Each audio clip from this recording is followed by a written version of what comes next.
The dog and the man are fine. The cats have not yet been found. The homeowner told investigators that he intentionally started the fire. He was taken to the hospital for a mental evaluation. He may face charges for starting the blaze.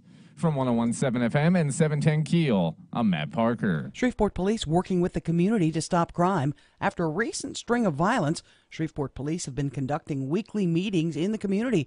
The meetings aim to open dialogue between police and citizens about the best way to stop our recent crime wave.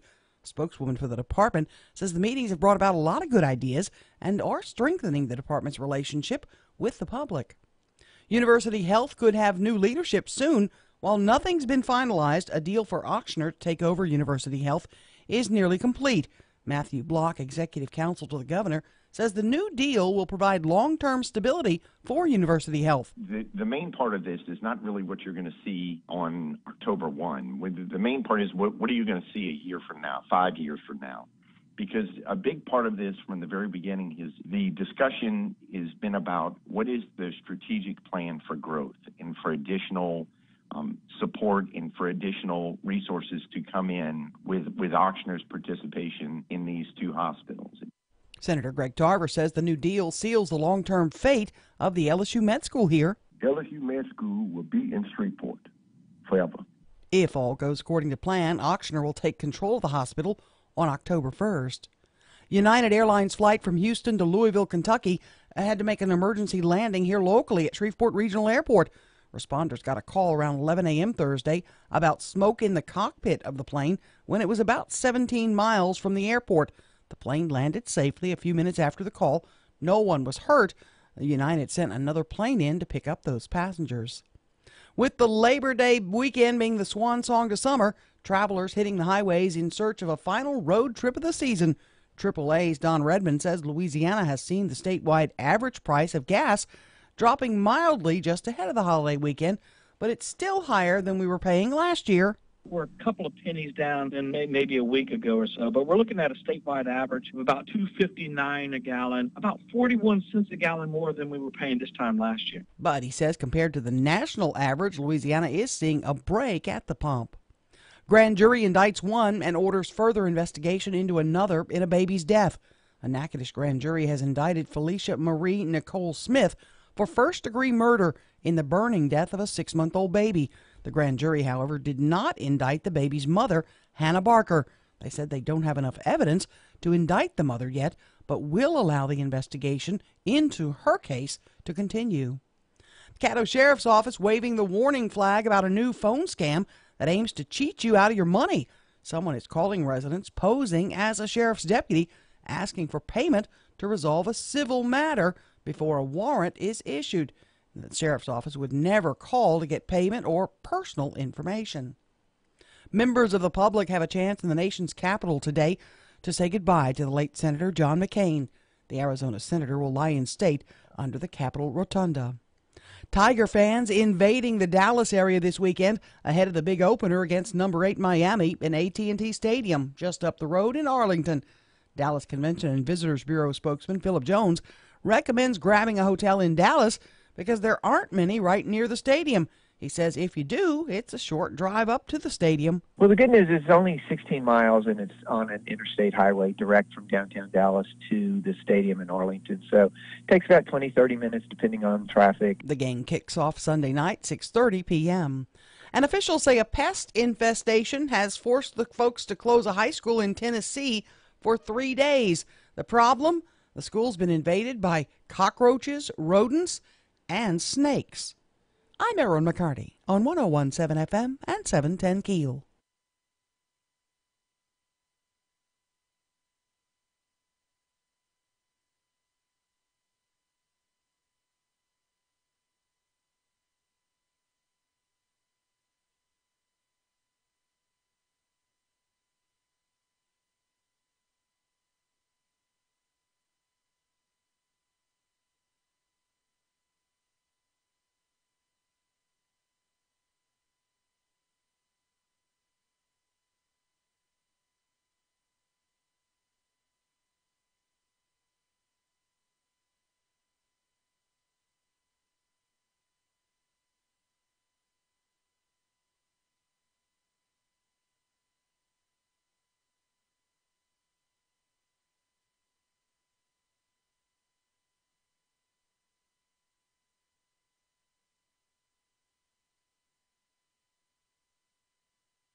1017 FM 710 Keel. Time to check in with Ruben and traffic. Everything's still looking nice and clear for your early morning drive to work or school, but look out later on this morning for some traffic delays on Benton Road just north of I-220 in Bossier City. If you have anything to report to us, please give us a call at our Planet Fitness traffic hotline, 687-ROAD. Your AccuWeather.com forecast, mostly sunny, high 96 today, then mainly clear, low 72 tonight. Sun and patchy clouds with a high of 93 tomorrow. With your AccuWeather.com forecast, I'm meteorologist Heather Zaire.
.1017 FM 710 Keel. Robert and Erin in the morning. Robert on vacay. Be back on Monday. Dan Keel here. Good morning. Matt Parker is at the command center doing a great job. We got the stream working on the Facebook page and all that good stuff. For the time being, knock on wood. Yeah, you can watch us live on Facebook if you so choose. You know, I'm not video friendly. I'm just going to tell you that right out of the gate.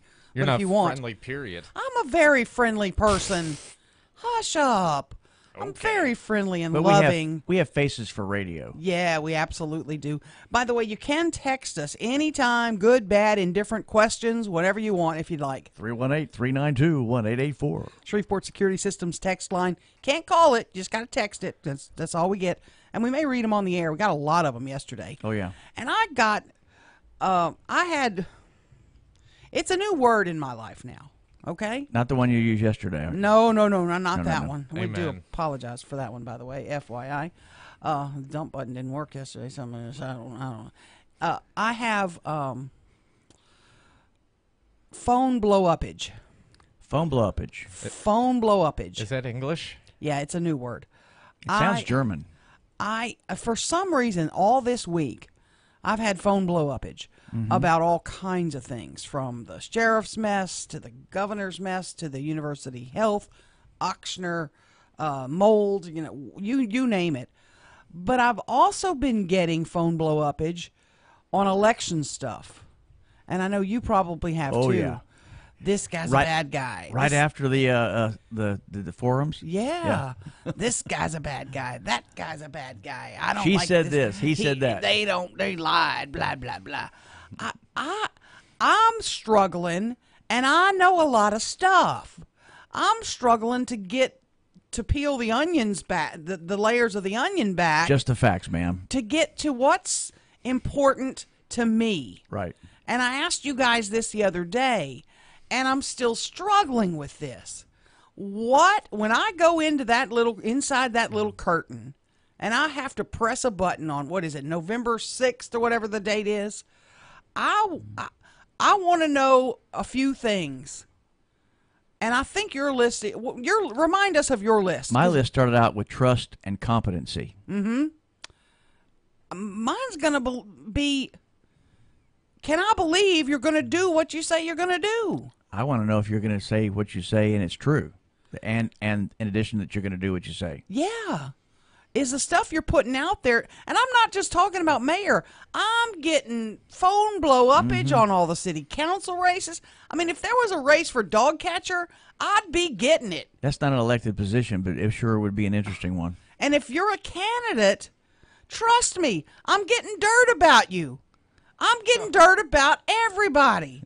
And I don't know what to believe. I'm getting navel lint about some of these people. I am.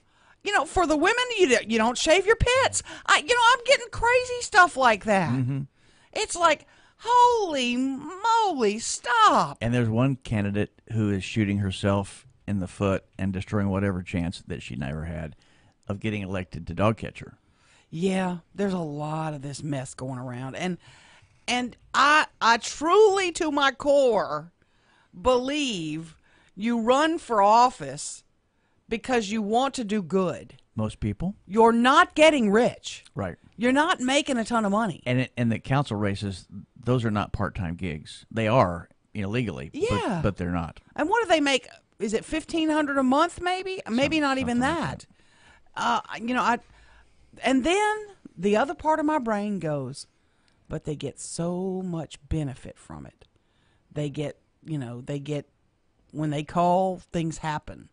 When they want something done in their area, it happens. And, I just, is that worth a price to you? I know how to make things happen pretty quickly for me or people close to me. And that's to be a pain in the butt. That's to simply be a nag and call. Squeaky wheel. Yeah, call and call and call and call and call until somebody finally helps you out, or you get to the right person. That's part of the problem, is you can never get to the right person who can press the button to fix the problem. That's what I always tell folks around here. Don't go whining around in the halls. Go talk to somebody who can fix it. Right. Go talk to somebody who can take care of the problem. And, that's but I'm just, this phone blow up. Keep them coming. I'm not discouraging you. Keep them coming. But I'm like mesmerized at this time of year. Well, and I wonder what people really think is important. Yeah. It's kind of is it a dog eat dog, knuckleball, Right. elbow, dog fight, or is there something really important that we should be talking about? Yeah, you got a point. Absolutely. Going to talk more about the university health deal with Ochsner, Senator Greg Tarver's conversation from yesterday. If you missed that, that's coming up at 6:40. We got to talk a little LSU football too. I know it's a big weekend. A lot of Tiger fans are headed to the Big D. Big D. Talk more about that coming up. 101.7 FM, 710 KEEL. Right now, here's Ruben. Everything's still looking nice and clear for your early morning drive to work or school, but look out later on this morning for some traffic delays on Benton Road, just north of I-220 in Bossier City. If you have anything to report to us, please give us a call at our Planet Fitness traffic hotline, 687-ROAD. Your AccuWeather.com forecast. Mostly sunny, high 96 today, then mainly clear, low 72 tonight. Sun and patchy clouds with a high of 93 tomorrow. With your AccuWeather.com forecast, I'm meteorologist Heather Zaire.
1017 FM, 710 Keel. Here's Fletch.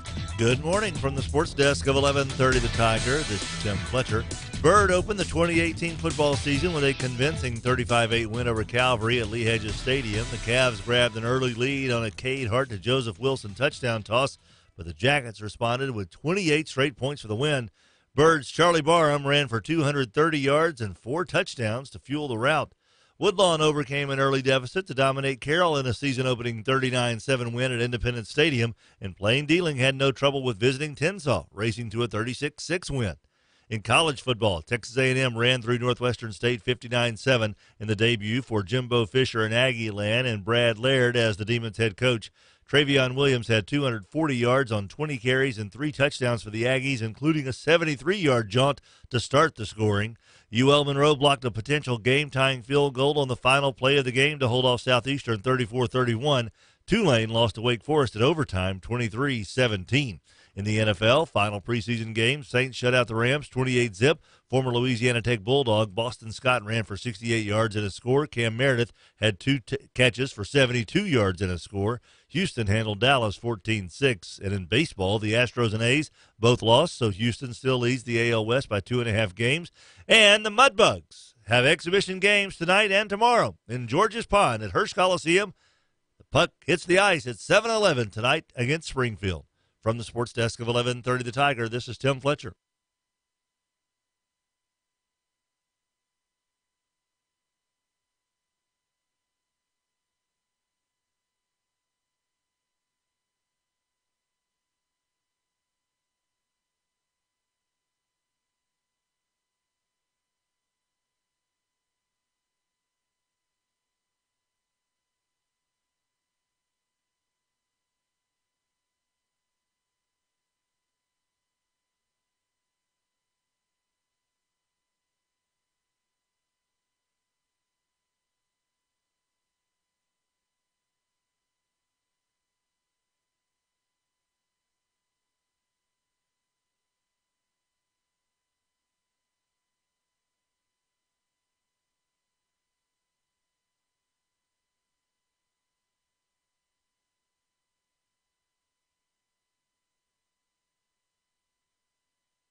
.1017 FM, 710 Keel. Robert and Erin in the morning. Dan Keel's in for Robert. Googling. Matt Parker is here. We got a lot to do. I'm getting calls. You know, I'll get a lot of calls. Like, can you get me tickets to this? Can you get me tickets to that? And you know, for folks that I'm close to, if it's possible. I don't even try. You don't even ask. You don't even ask. And I tell people, the worst I can tell you is no, it's not going to happen. Right. And usually it's close people. But I'm now getting requests for you got any connections to get LSU tickets? No, that will never happen. No, that's not going to happen. You probably could get somebody in a Geek Con in the back door. Maybe if you talk right. Yeah, maybe I could work on that one. But I'm looking to see, there are still tickets to the game. If you're thinking you want to jump up and drive over to Dallas for Sunday night, high altitudes are $80. I'm looking at it now. I'm looking at like in the upper reserve, which is way up there, in section 414, $52, and that's the lowest I could find. I'm looking for some other upper areas for like $92. You get down where you can actually see the game, you're going to pop $300 a ticket. So you're not allowed to take spotting scopes either, are you? I don't think so. And you're going to pay to park. It's going to be a pretty steep $20-$30 parking fee unless you want to walk, or ride what I like to do in Dallas if you're going to anything like that is to use the public transit because they'll have a bus system or the trains even. The DART will run you right out toward the stadium. I don't know if the DART runs to this stadium or not, but hop right off, hop right on, and get in and out. But if you're thinking about going to the game, again, there are tickets still available. They're going to cost you, bottom line price is going to be about $55-$60, and that's going to be way up at the top. But it's one of the big games of the weekend. There are a few Saturday that we're going to keep a close eye on, too. Oh, God, there's a bunch of normally week ones, like the Powder Puff games. There's some tough matchups. You got Texas, the University of Texas taking on Maryland, Washington versus Auburn, so number 6 versus number 9 there. The other one I'm really keeping an eye on is Michigan versus Notre Dame. You got Alabama versus Louisville, as well as Virginia Tech versus Florida State. So yeah. Lots of big matchups all day. What I'm looking forward to is, of course, Lee Corso and the gang from ESPN. They're going to be at the Notre Dame game, South Bend, Indiana, correct? Yep. But the other thing to watch for this weekend, a lot of people traveling because it is Labor Day weekend, and folks will have Monday off. I love to see all the LSU fans coming through a community. Well, guess what? They're coming through our community. They're coming from Baton Rouge, New Orleans, South Louisiana. I-20 is the way to get to Dallas. And so they're going to come right through here. So let's be nice to them. Let's be kind to them. Let's roll out the welcome mat. Maybe they'll stop here to eat. They're probably going to stop here to potty break. You know, let's be kind. You're going to see the LSU flags waving and all that. Go Tigers. Holler at them. Go Tigers. They love that stuff. And it's no harm, no foul. You can spot them too, can't you? Isn't it the Tiger Band playing somewhere or has been practicing here for the past couple of days? Really? Yeah, I think I saw that online. Oh, my gosh. At one of the high schools, they've been warming up and doing. Oh, wow. Love, love, love the Tiger Band. Oh, man. Just when they lay back. Have we got that in the system? I know we do. We've got the ba, ba, ba, da. I mean, you recognize that worldwide as the Great Tiger Band. I'll make Matt find that in a minute. No, you won't. Can you get your hands on it? Of course you can. I'll look for it, too. He can find it. 2105, Matt. 1017 FM 710 Keel. Right now it's time to check in with Ruben. Everything's still looking nice and clear for your early morning drive to work or school, but look out later on this morning for some traffic delays on Benton Road just north of I-220 in Bossier City. If you have anything to report to us, please give us a call at our Planet Fitness Traffic Hotline, 687-ROAD. Your AccuWeather.com forecast. Mostly sunny, high 96 today, then mainly clear, low 72 tonight. Sun and patchy clouds with a high of 93 tomorrow. With your AccuWeather.com forecast, I'm meteorologist Heather Zaire.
Power of information.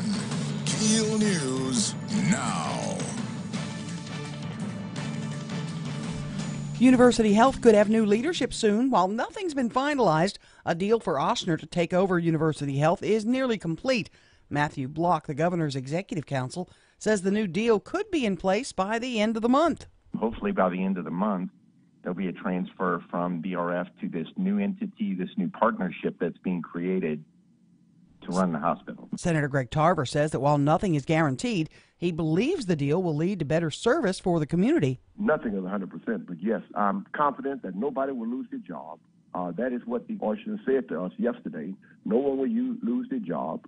And I know that the quality of care will become first-rated in Shreveport instead of second-rated like it used to be.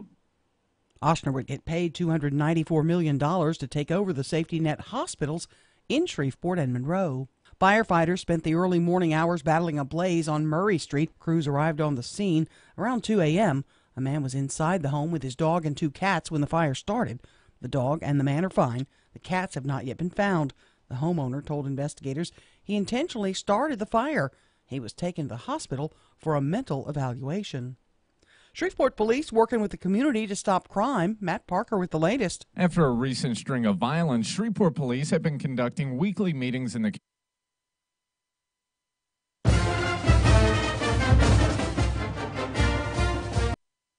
A spokeswoman for the department says the meetings have brought about a lot of good ideas and is strengthening the department's relationship with the public. The next meeting is September 6th at the Bill Cockrell Community Center.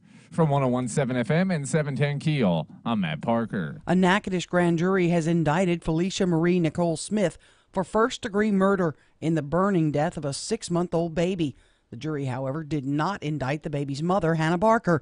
They said they don't have enough evidence at this time to indict the mother. The Caddo Sheriff's Office is warning residents about a new phone scam that aims to cheat people out of their money. Someone is calling residents posing as a sheriff's deputy before a warrant is issued. The sheriff's office says they will never call to get payment.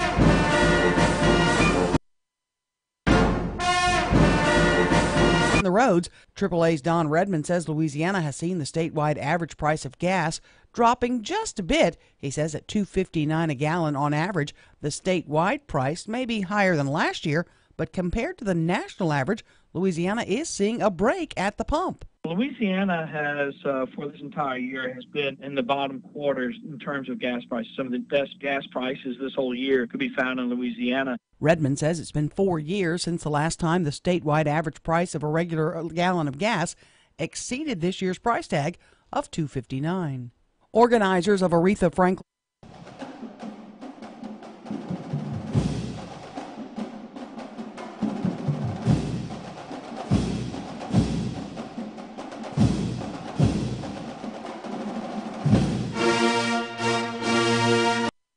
and Smokey Robinson. Singers include Stevie Wonder, Jennifer Hudson, Faith Hill, and Chaka Khan. I'm Erin McCarty on 101.7 FM and 710 KEEL.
Oh, yeah. Here we go. I should have known better than this. Crank it up. Oh, yeah. Oh, you're making me feel good, Matt. Well, you're making me feel bad, so. 101.7 FM, 710 KEEL, Robert and Erin in the morning. Dan Keel is in for Robert. Yeah.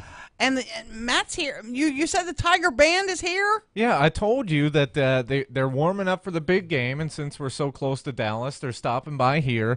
They're going to be holding a public performance tomorrow, if you're interested. They're going to be at Parkway from 12 to 3.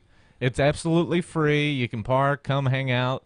They'll be selling concessions, which goes to the Parkway Band Booster Club. So you get to help out one of our local schools while checking out the Tiger Golden Band from Tiger Land or whatever the hell it's called. Yeah, that's awesome. tomorrow, Parkway High School from 12 to 3, the Tiger Band will be there. Yep, that's what it says here. That is very cool. And they're on the way to Dallas for the big game, the Sunday night game against Miami, AT&T Stadium, Jerry Dome, we like to call it. And it's going to be a great evening, great weekend of sports, etc. Coming up next, we're going to replay our conversation with Senator Greg Tarver regarding the Ochsner deal to take over University Health and the LSU Med School, that joint agreement.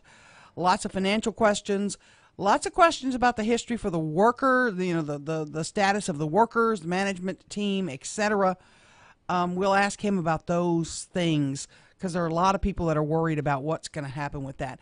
And then Dan is digging up something that in the 7 o'clock hour we hope to get to, that one of the candidates for mayor made some really horrible remarks. One of the previously lesser known and highly unsuccessful. And we've got Matt on the trail, and we're going to dig that up.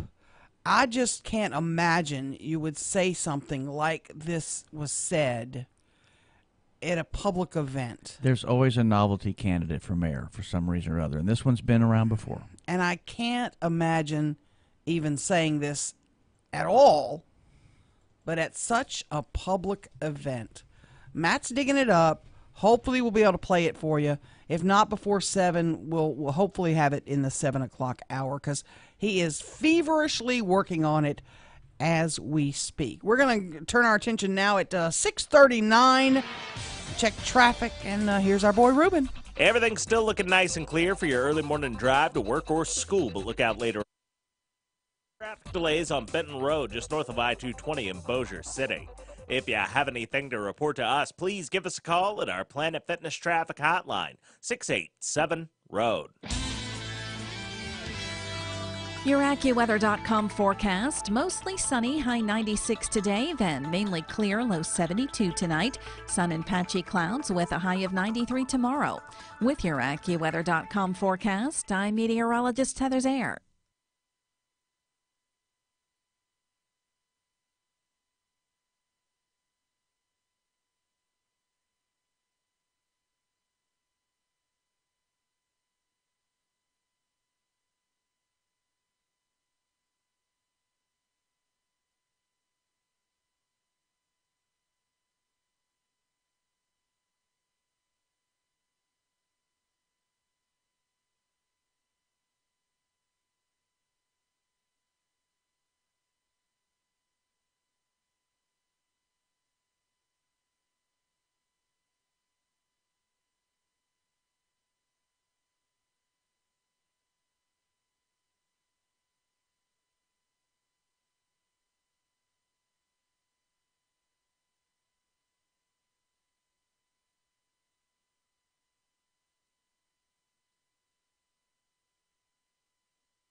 .101.7 FM, 710 KEEL. Robert and Erin in the morning. Robert gone today, back on Monday. Got Dan KEEL here. Here we are. In studio. We had a convo yesterday with State Senator Greg Tarver regarding the Ochsner deal to take over University Health and run the med school, and just asked him overall what he thinks of the general deal. Well, only problem that I have at this particular time is what is happening to the money that is owed LSU Med School. And why it's not being paid by BRF at this particular time. Why have the state, the governor, have found a way to pay BRF bills for them and give them $13 million for capital outlay that they have not paid anything for? That bothers me. It's coming to the joint budget of the legislature first before anything is approved. also at the same time, it got to go through LSU Board of Supervisors next week to be approved before it become official. Mm-hmm. The governor's executive council told us just a few minutes ago that all the debts will be assumed. So we assume the debts of BRF would be assumed by this new entity. Do you understand that correctly, too? I understand budgeting a lot.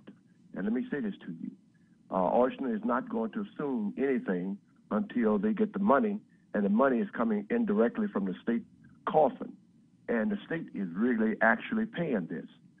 They're just not going to assume something. The state is backing all of this up through state money. Mm-hmm. Yeah, Steve Scrivanos is going to get a spot on the board. You were very much against that. What has Steve done wrong? What are your problems with him being on this board? I have no problem personally with Steve. I'm concerned about the integrity of the board once it's formed. You just don't divorce someone, then you turn around and remarry, then you take that person and move them in the house with your present wife. But he still may be good at what he still may be good at what he does. He still may be an asset to our medical community. Let me tell you something. Right now, Steve is a very fine person. He's a good engineer, okay? But he's not a good operator. To prove he's not a good operator, look at the ratings of University Health. University Health received an F rating from different companies. CMS gave him 1 star. You don't reward people who have done a bad job by putting them on a board. But Senator, when there are corporate takeovers in the real world, the non-government world, they quite often keep the old guy around just to be able to ask questions and throw things at.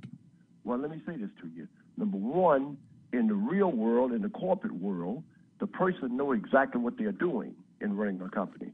They did not know anything about running a hospital. Why don't you look at the history of University Health and the rating of University Health by many organizations that look at hospitals every day? They receive an F all the time because of poor service that they deliver to the people. The people of Caddo Parish receive second-rated service under them. I don't think y'all understand. They did not know what they were doing. And the governor is willing to do anything, and I agree with getting BRF out. Are you confident Oshner will do a great job? Early on, years ago, you and I talked. You were not in favor of Oshner coming in and doing this. Now you think it'll be better for our community. What changed your mind? Well, I did not. Well, the reason why I didn't want Oshner at first is because I wanted LSU Shreveport to take over the hospital like they always have run the hospital. That is what I want. I didn't want someone coming from New Orleans to control our destiny in Shreveport, Louisiana. I didn't have anything particularly against them. I think they're good operators. They got 26 hospitals in Louisiana. I think they're good operators. But at the same time, we have good operators up here in Shreveport. We don't need someone from New Orleans to come tell us what to do. Was there a possible Willis Knighton option to this? I mean, I know we're way down the road on that, and that's over with. But the antitrust mess, that wouldn't have been a possibility? Well, they're good operators. We know that they are successful operators up in Shreveport, Louisiana, and they are good people, especially Mr. Jim Elrod. But I think that will creep in the antitrust thing all over. So, no one want to go through that suit like they're going through right now, okay?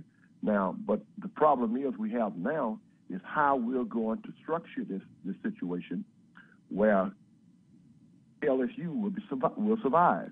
If BRF would have stayed here, and I'm being honest with you, they would have destroyed LSU Med School. Let me ask you this today. With this Oshner deal, could take over October 1st. Are you confident in talking to the folks in Shreveport Bossier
used to be instead of the cuts that it's endured? Yes, I hope so. I think it will. Greg, We have a level 1 trauma unit. Mm-hmm. And it will stay there. Yes. What will we see next? Joint Legislative Committee on the Budget, the Board of Supervisors. What else has to be done before this deal is completed? I think it's a lot of questions, and there's a lot of questions about all of the 22 documents is going to the joint budget. I think we need to be looking at those and see what we can correct on those 22 documents. And what about the money? And why is Oceans getting $43 million more money than present? It sounds like right the tug of war is going to continue. Oh, well, no, always. Anytime you deal with as much money as $400 or $500 million, yes, it's always going to be questioned. State Senator Greg Tarver. Right now, let's turn our attention to traffic. Here's Ruben. Everything's still looking nice and clear for your early morning drive to work or school, but look out later on this morning for some traffic delays on Benton Road just north of I-220 in Bossier City. If you have anything to report to us, please give us a call at our Planet Fitness traffic hotline, 687-ROAD.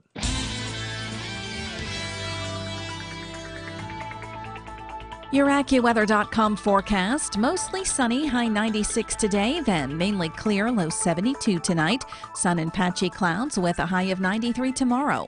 With your AccuWeather.com forecast, I'm meteorologist Heather Zaire. Get the Greg Adams Show on your drive home. What's the latest in Shreveport, Bossier, and the world? Greg Adams has all the information from 5 to 6 p.m. Monday through Friday on 101.7 FM and 710 KEEL.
.101.7 FM, 710 KEEL. Time to check sports with the Fletchy. Good morning from the sports desk of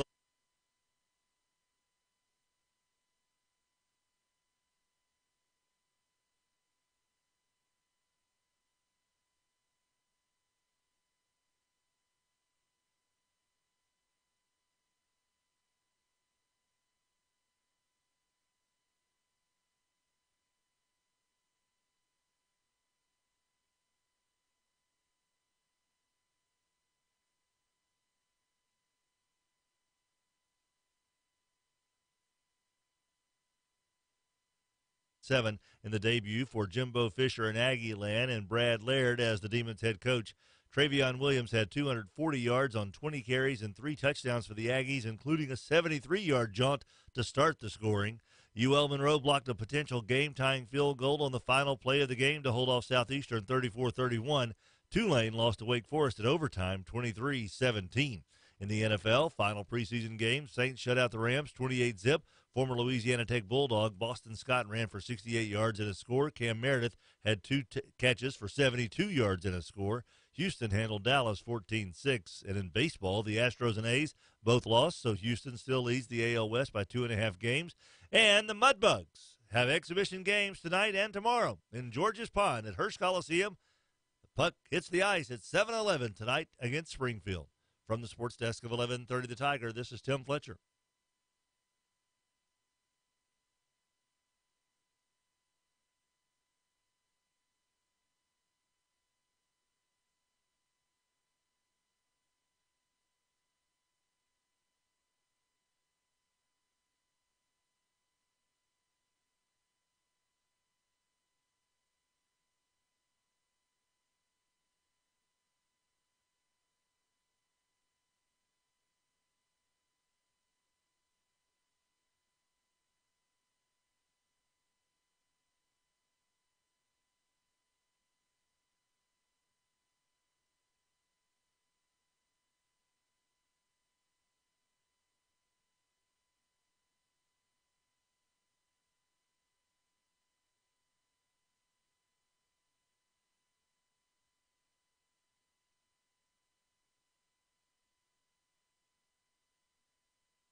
.1017 FM, 710 Keel. Robert and Erin in the morning. Robert is out. Dan Keel is here with me. Good morning. And coming up after the top of the hour, one of the candidates for mayor says something, in my view, pretty inappropriate. Some pretty inappropriate words that you just shouldn't say today. And Trying to be empathetic. yeah, was trying to do something good, but there's just some things you just can't say. Matt's trying to clean it up. We're going to play that audio for you. What, about 7:10 this morning? Something like that. That's on the way. Plus a rep from the governor's office joining us at 7:40 to get in that big Prater feud. We'll talk more about that coming up. Right here, 1017 FM, 710 Keel. Here's Rush. We are in the second year of the Trump presidency. There's still as much deranged lunacy out there as there has been. I'm going to give you an example. A woman in Sacramento who will not tell us who she is selling her house. She will only accept offers from buyers who are not Trump supporters. If you're a Trump supporter, you can't bid. Now, the woman selling the property, again, unidentified, supposedly to protect her identity. But from who? Her realtor says that locking out Trump supporters is an issue of principles and morals and ethics. Now, experts say it's not clear if this violates the Federal Fair Housing Act. That law protects against discrimination on race, color, handicap, religion, sex, family status, and, of course, nationality. So the anti-Trump sales clause may be perfectly legal because it's about politics. Now, this is hatred pure and simple, but imagine if it was aimed at supporters of a liberal politician. Just imagine if some idiot had a house for sale, but excluded Obama supporters. He or she would be hung out to dry by the drive-by media, and we would know who that person is the moment the house was listed. But in liberal enclaves of this country, Trump hate has moved in. It's permanent. It's an approved way of life, and it's the stupidest thing I've ever heard of. Why would you cut off half your customer base that might want to buy your house? This is a definition of stupid.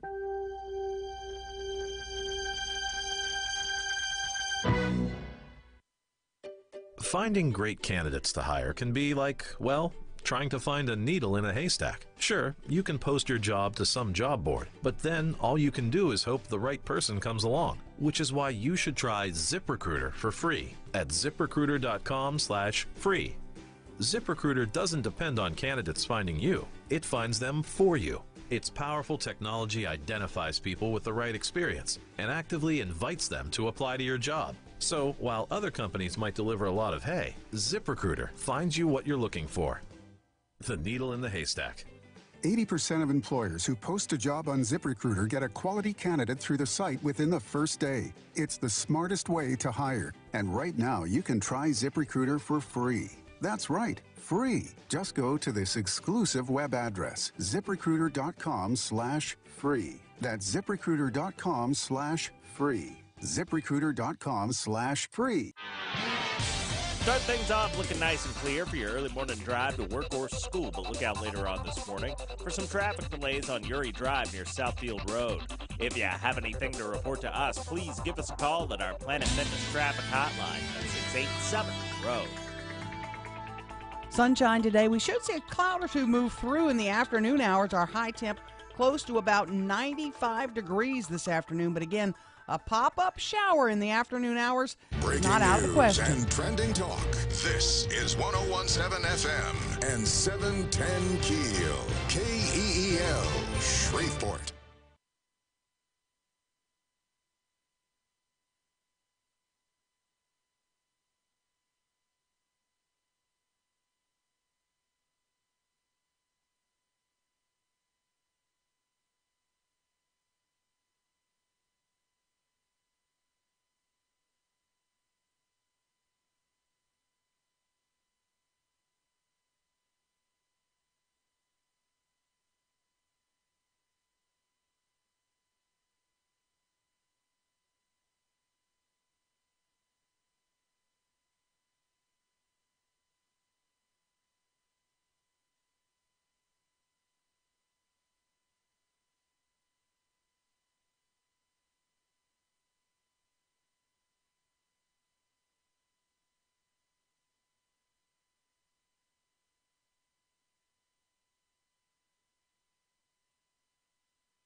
And a good Friday morning to you. Don't we love the long weekends? Absolutely. No question about that. Robert is off the rest of the week. In fact, just today. He'll be back with us on Monday. Dan KEEL is here. Busy hour is coming up. We're going to have a rep from the governor's office joining us at 7:40. Kind of getting in the middle of this feud with the sheriff and the lack of appointment of his wife to the Red River Waterway Commission. Also coming up, we're going to play a little clip from one of the mayoral forums that somebody went a little too far here, is what I'm going to tell you. And you might not think so, but I sure think so. In the local news, a man torches his own home. We'll also get an update on the Ochsner deal with University Health and an emergency landing at Regional Airport. That's all on the way, along with Tim Fletcher's sports and traffic and weather together coming up on 101.7 FM and 710 KEEL.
The power of information.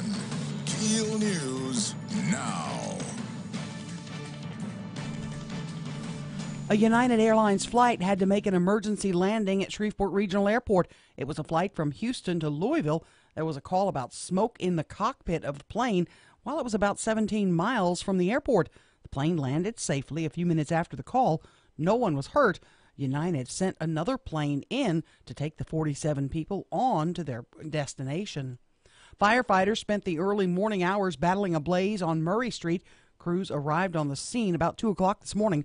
Now, a man was inside the home with his dog and 2 cats when the fire started. The dog and the man are fine. The cats have not yet been found. The homeowner told investigators he intentionally set the blaze. He was taken to the hospital for a mental evaluation. A grand jury indicts one and orders further investigation into another in a baby's death. Matt Parker with an update. A Natchitoches Parish grand jury has indicted Felicia Marie Nicole Smith for first-degree murder in the burning death of a 6-month-old baby. The jury, however, did not indict the baby's mother, Hannah Barker. They said they don't have enough evidence to indict the mother yet, but will allow the investigation into her to continue. From 101.7 FM and 710 KEEL, I'm Matt Parker. University Health could have new leadership soon. While nothing's been finalized, a deal for Ochsner to take over University Health is nearly done. Matthew Block, executive counsel to the governor, says the new deal will provide long-term stability for University Health. The main part of this is not really what you're going to see on October 1. The main part is what are you going to see a year from now, 5 years from now? Because a big part of this from the very beginning is the discussion has been about what is the strategic plan for growth and for additional support and for additional resources to come in with Ochsner's participation in these 2 hospitals. Senator Greg Tarver says the new deal seals the fate of the LSU Med School. LSU Med School will be in Shreveport forever. If all goes according to plan, Ochsner will take control of the hospitals on October 1st. Attorney General Jeff Landry joining 15 other attorneys general and governors from across the nation who are petitioning the U.S. Supreme Court to shoot down workplace protections that would prevent transgender workers from being fired for being transgender. Louisiana Trans Advocates Board Chair Dylan Wagasback says the amicus brief is another anti-LGBT statement from the AG. It is disappointing but not surprising. We have known Attorney General Jeff Landry has been working against LGBT non-discrimination for the length of his career. In 2016, Landry successfully challenged an Edwards administration order that would have protected LGBT state workers from employment discrimination and harassment. It's Washington's turn to say goodbye to the late Senator John McCain. The Arizona senator's 5-day funeral procession shifts to the nation's capital, where he'll lie in state under the Capitol Rotunda today. And an epic funeral aims to salute the legacy of Aretha Franklin and close out a week of high-profile tributes and visitations. The Queen of Soul's invitation-only funeral today at the Detroit Grace Temple includes former President Bill Clinton, the Reverend Jesse Jackson, Smokey Robinson, and many others. Lots of Tiger fans are invading Dallas this weekend for the big opener against number 8 Miami at AT&T Stadium in Arlington. Dallas Convention and Visitors Bureau spokesman Philip Jones says Dallas is a foodie city with a plethora of options for the discerning Louisianian who's got some of the highest expectations for cuisine. But it is Texas, and if you're in Texas, you better get some Texas-style barbecue. If you're looking for barbecue, the top barbecue restaurant in the state of Texas is in Deep Ellum, which is a really fun neighborhood adjacent to downtown Dallas. It's called Pecan Lodge, and it's well worth a visit. The game kicks off Sunday night at 6:30. I'm Erin McCarty on 101.7 FM and 710 KEEL.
.101.7 FM, 710 KEEL right now. Let's check in with Ruby. The intersection at Line Avenue and East 70th Street dealing with some slow-moving traffic right now. And we have some traffic delays on Barksdale Boulevard near McDade Street in Bossier City. If you have anything to report to us, please give us a call at our Planet Fitness traffic hotline. That's 687-ROAD. Your AccuWeather.com forecast. Mostly sunny, high 96 today, then mainly clear, low 72 tonight. Sun and patchy clouds with a high of 93 tomorrow. With your AccuWeather.com forecast, I'm meteorologist Heather Zaire.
1017 FM, 710 Keel. Robert and Erin in the morning. Robert is on vacation. I got my buddy Dan Keel, local attorney, in studio with me. Hey. Thanks for being here. Matt Parker has been working hard today, really busting his tail, and I really appreciate it mildly.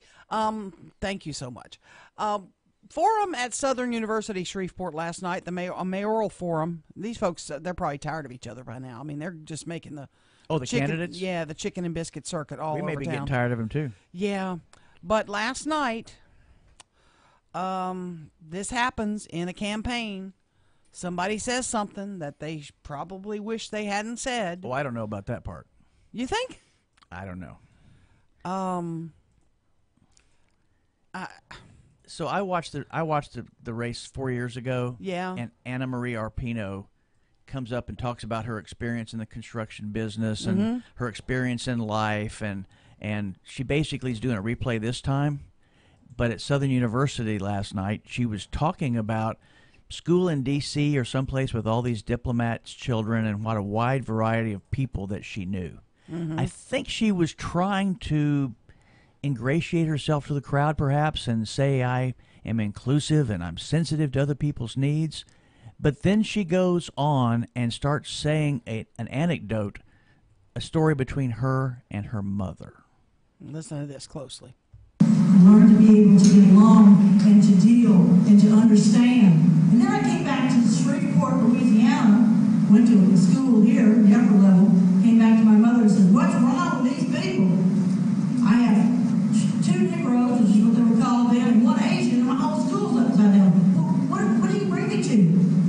She said, little Anne Marie, I'm sorry, but you're used to D.C. Okay. You're used to D.C.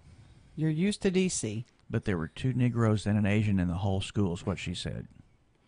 Dan, what was the point of all that? And in front of that crowd, why would you do that? Why would you even say that and then say that's what they used to be called? That's what they used to be called. I think somewhere in her head she said the word and went, oh, yeah, we can't say that now, and just, well, that's what they used to be called, trying to make up for it. But saying that's what they used to be called, bingo, means you're not one of me.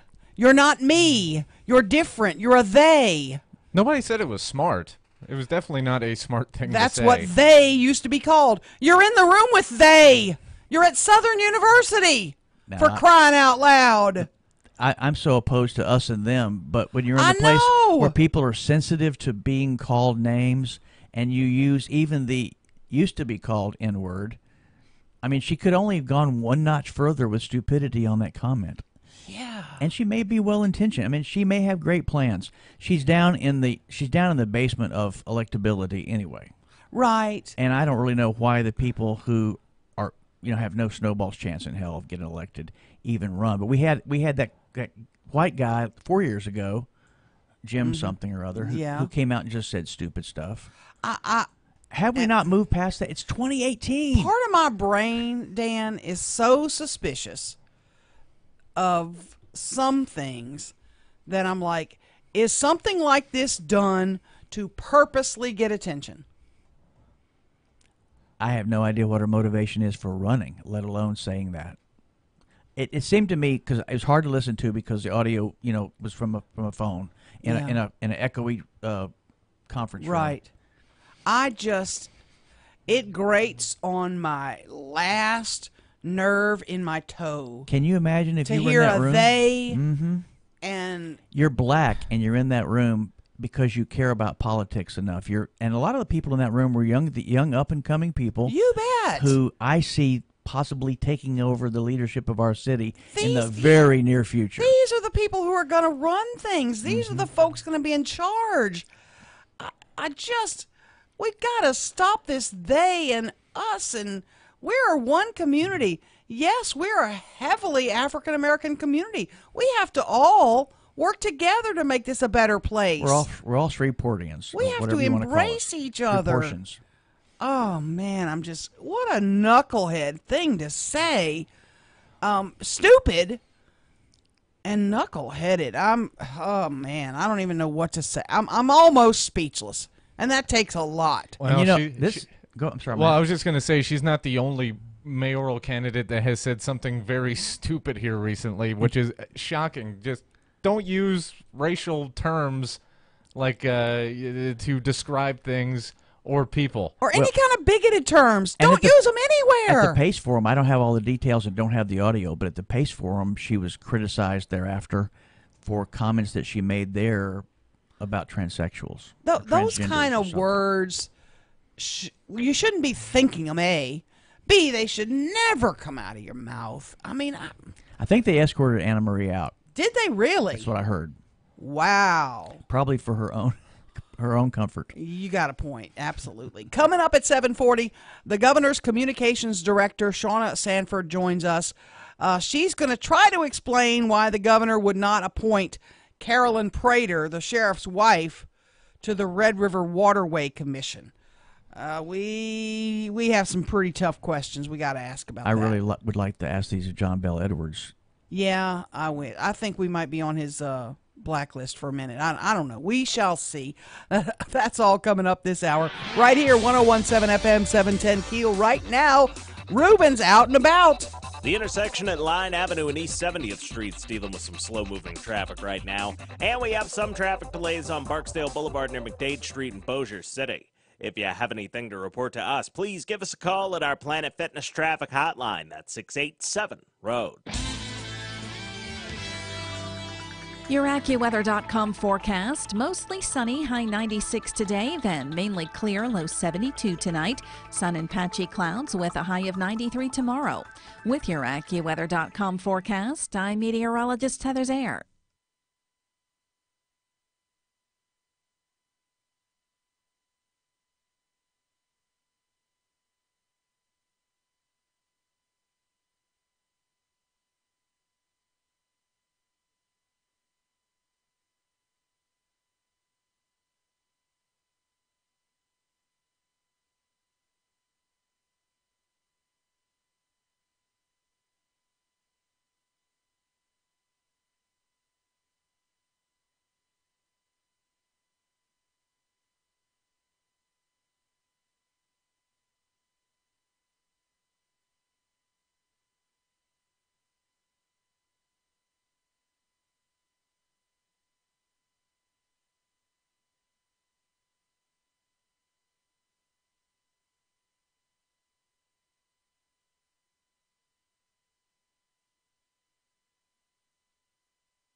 .101.7 FM, 710 Keel. Let's check sports with Fletch. Good morning from the sports desk of 1130 The Tiger. This is Tim Fletcher. Bird opened the 2018 football season with a convincing 35-8 win over Calvary at Lee Hedges Stadium. The Cavs grabbed an early lead on a Cade Hart to Joseph Wilson touchdown toss, but the Jackets responded with 28 straight points for the win. Bird's Charlie Barham ran for 230 yards and 4 touchdowns to fuel the rout. Woodlawn overcame an early deficit to dominate Carroll in a season-opening 39-7 win at Independence Stadium, and Plain Dealing had no trouble with visiting Tensas, racing to a 36-6 win. In college football, Texas A&M ran through Northwestern State 59-7 in the debut for Jimbo Fisher in Aggie Land and Brad Laird as the Demons head coach. Travion Williams had 240 yards on 20 carries and 3 touchdowns for the Aggies, including a 73-yard jaunt to start the scoring. UL Monroe blocked a potential game-tying field goal on the final play of the game to hold off Southeastern 34-31. Tulane lost to Wake Forest at overtime 23-17. In the NFL, final preseason game, Saints shut out the Rams 28-zip. Former Louisiana Tech Bulldog Boston Scott ran for 68 yards and a score. Cam Meredith had 2 catches for 72 yards and a score. Houston handled Dallas 14-6. And in baseball, the Astros and A's both lost, so Houston still leads the AL West by 2.5 games. And the Mudbugs have exhibition games tonight and tomorrow in George's Pond at Hirsch Coliseum. The puck hits the ice at 7-11 tonight against Springfield. From the sports desk of 1130 The Tiger, this is Tim Fletcher.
1017 FM, 710 Keel. Robert and Erin in the morning. Robert out. He'll be back Monday. Dan Keel is here. Hearing the music. I've got Maddie Parker joining us behind the controls. Shauna Sanford, the governor's communications director, will join us at 7:40 this morning.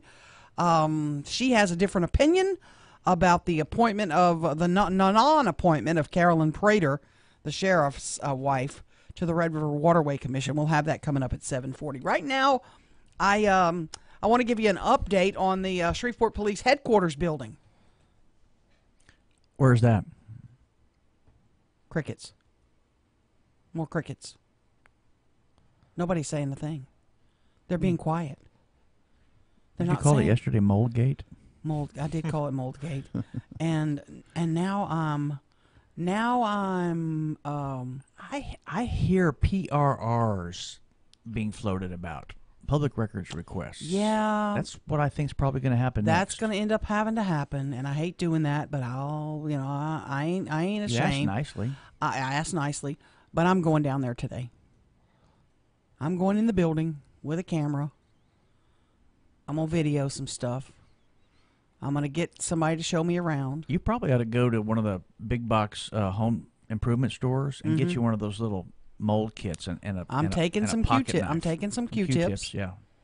This is like a bio research project. I'm wondering how long I can do it before I get stopped. How long? Right now, since you publicly I'm announced coming here, I'm coming.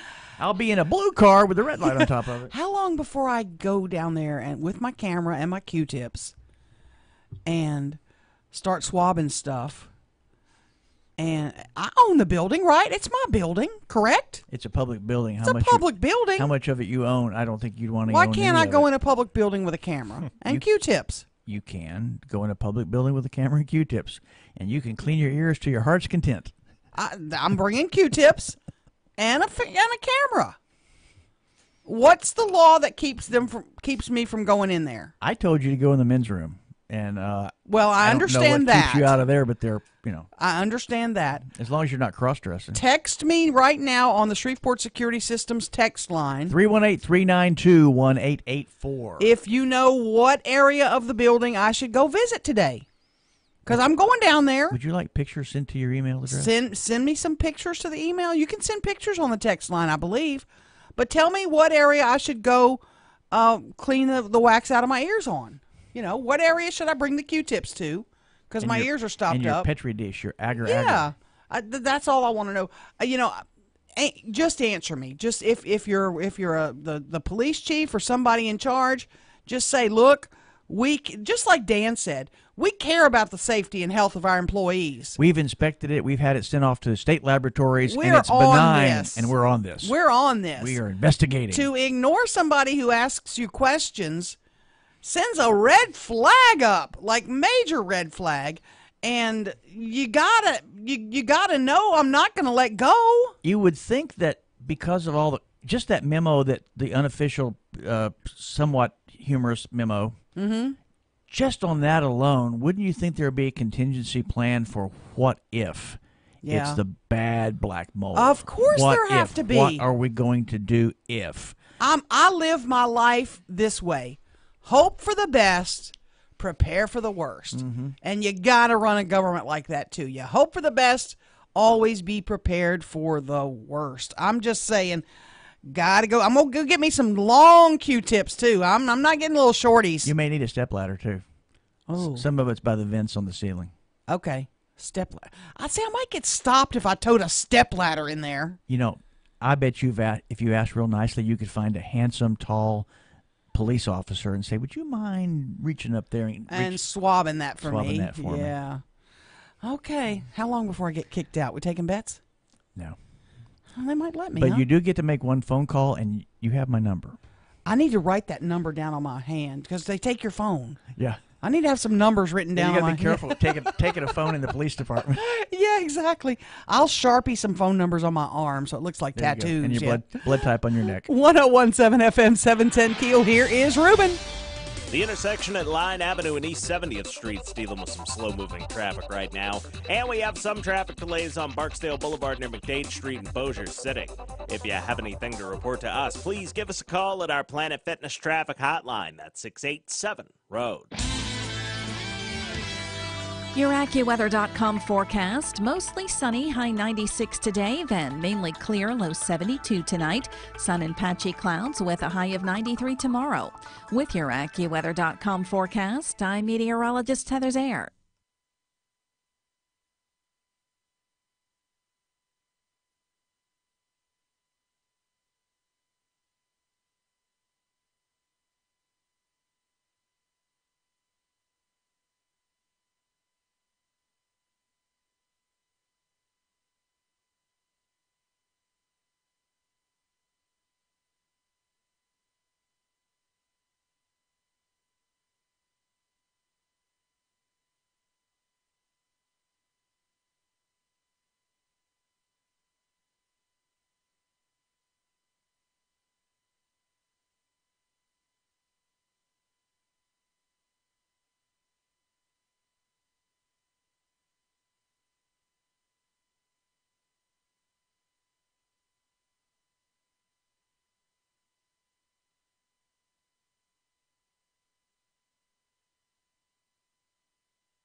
The power of information.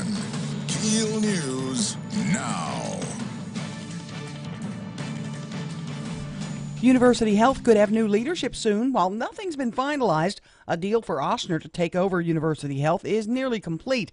Matthew Block, the governor's executive council, says the new deal could be in place by the end of the month. Hopefully by the end of the month, there'll be a transfer from BRF to this new entity, this new partnership that's being created to run the hospital. Senator Greg Tarver says that while nothing is guaranteed, he believes the deal will lead to better service for the community. Nothing is 100%, but yes, I'm confident that nobody will lose their job. That is what the Washington said to us yesterday.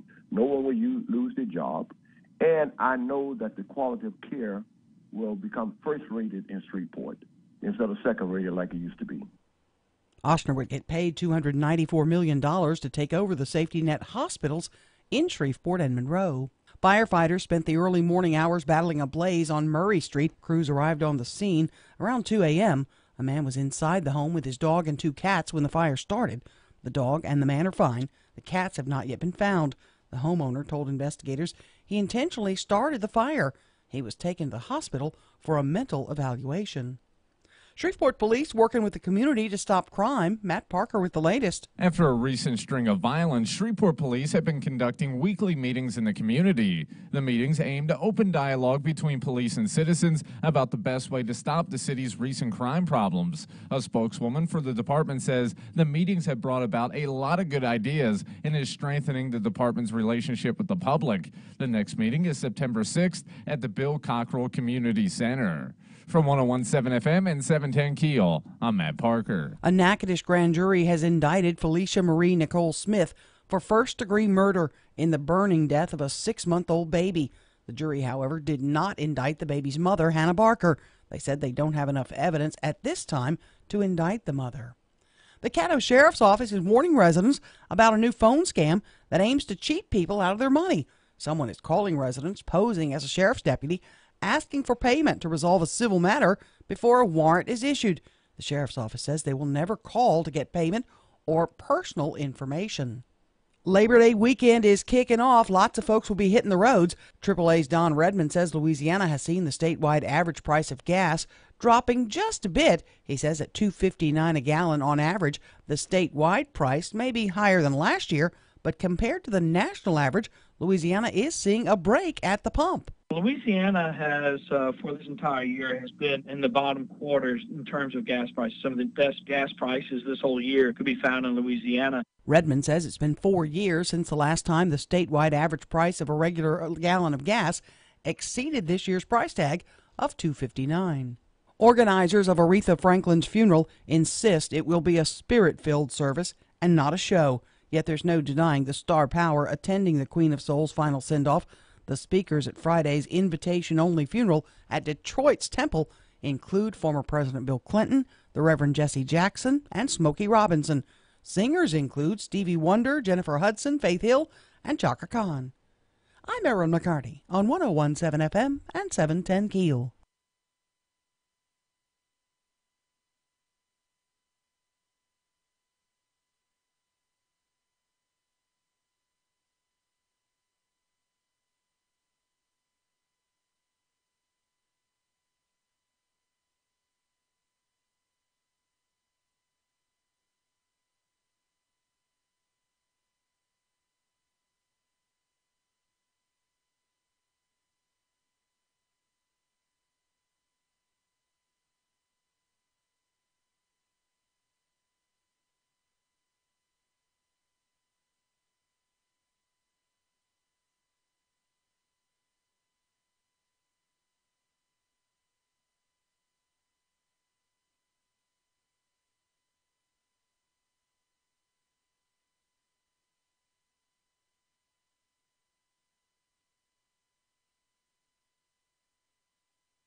.101.7 FM, 710 KEEL. Robert and Erin in the morning. Robert is on vacay, back with us on Monday. Dan Keel is here. Hey. Coming up in less than 5 minutes, Shauna Sanford, the governor's communications director, will join us. I got to get ready. Yeah, you got to be ready for this.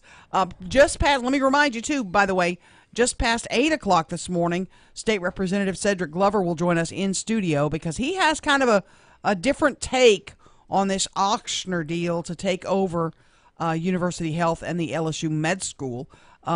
He'll have some points that we really need to pay attention to because he's got suspicions about the deal, I know, and some concerns about the deal.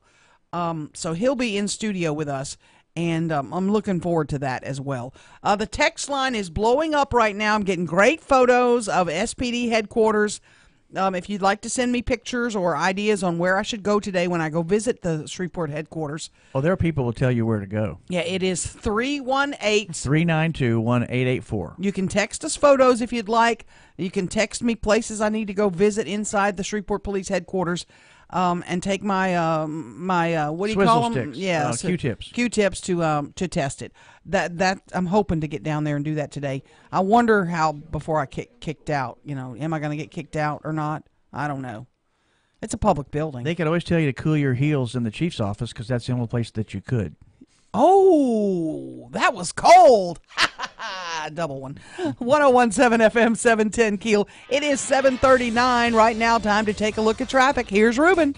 The intersection of Kings Highway and Fairfield Avenue is dealing with some slow-moving traffic right now. And we have some traffic delays on Swan Lake Road just north of I-220 in Bossier City. If you have anything to report to us, please give us a call at our Planet Fitness traffic hotline. That's 687-ROAD.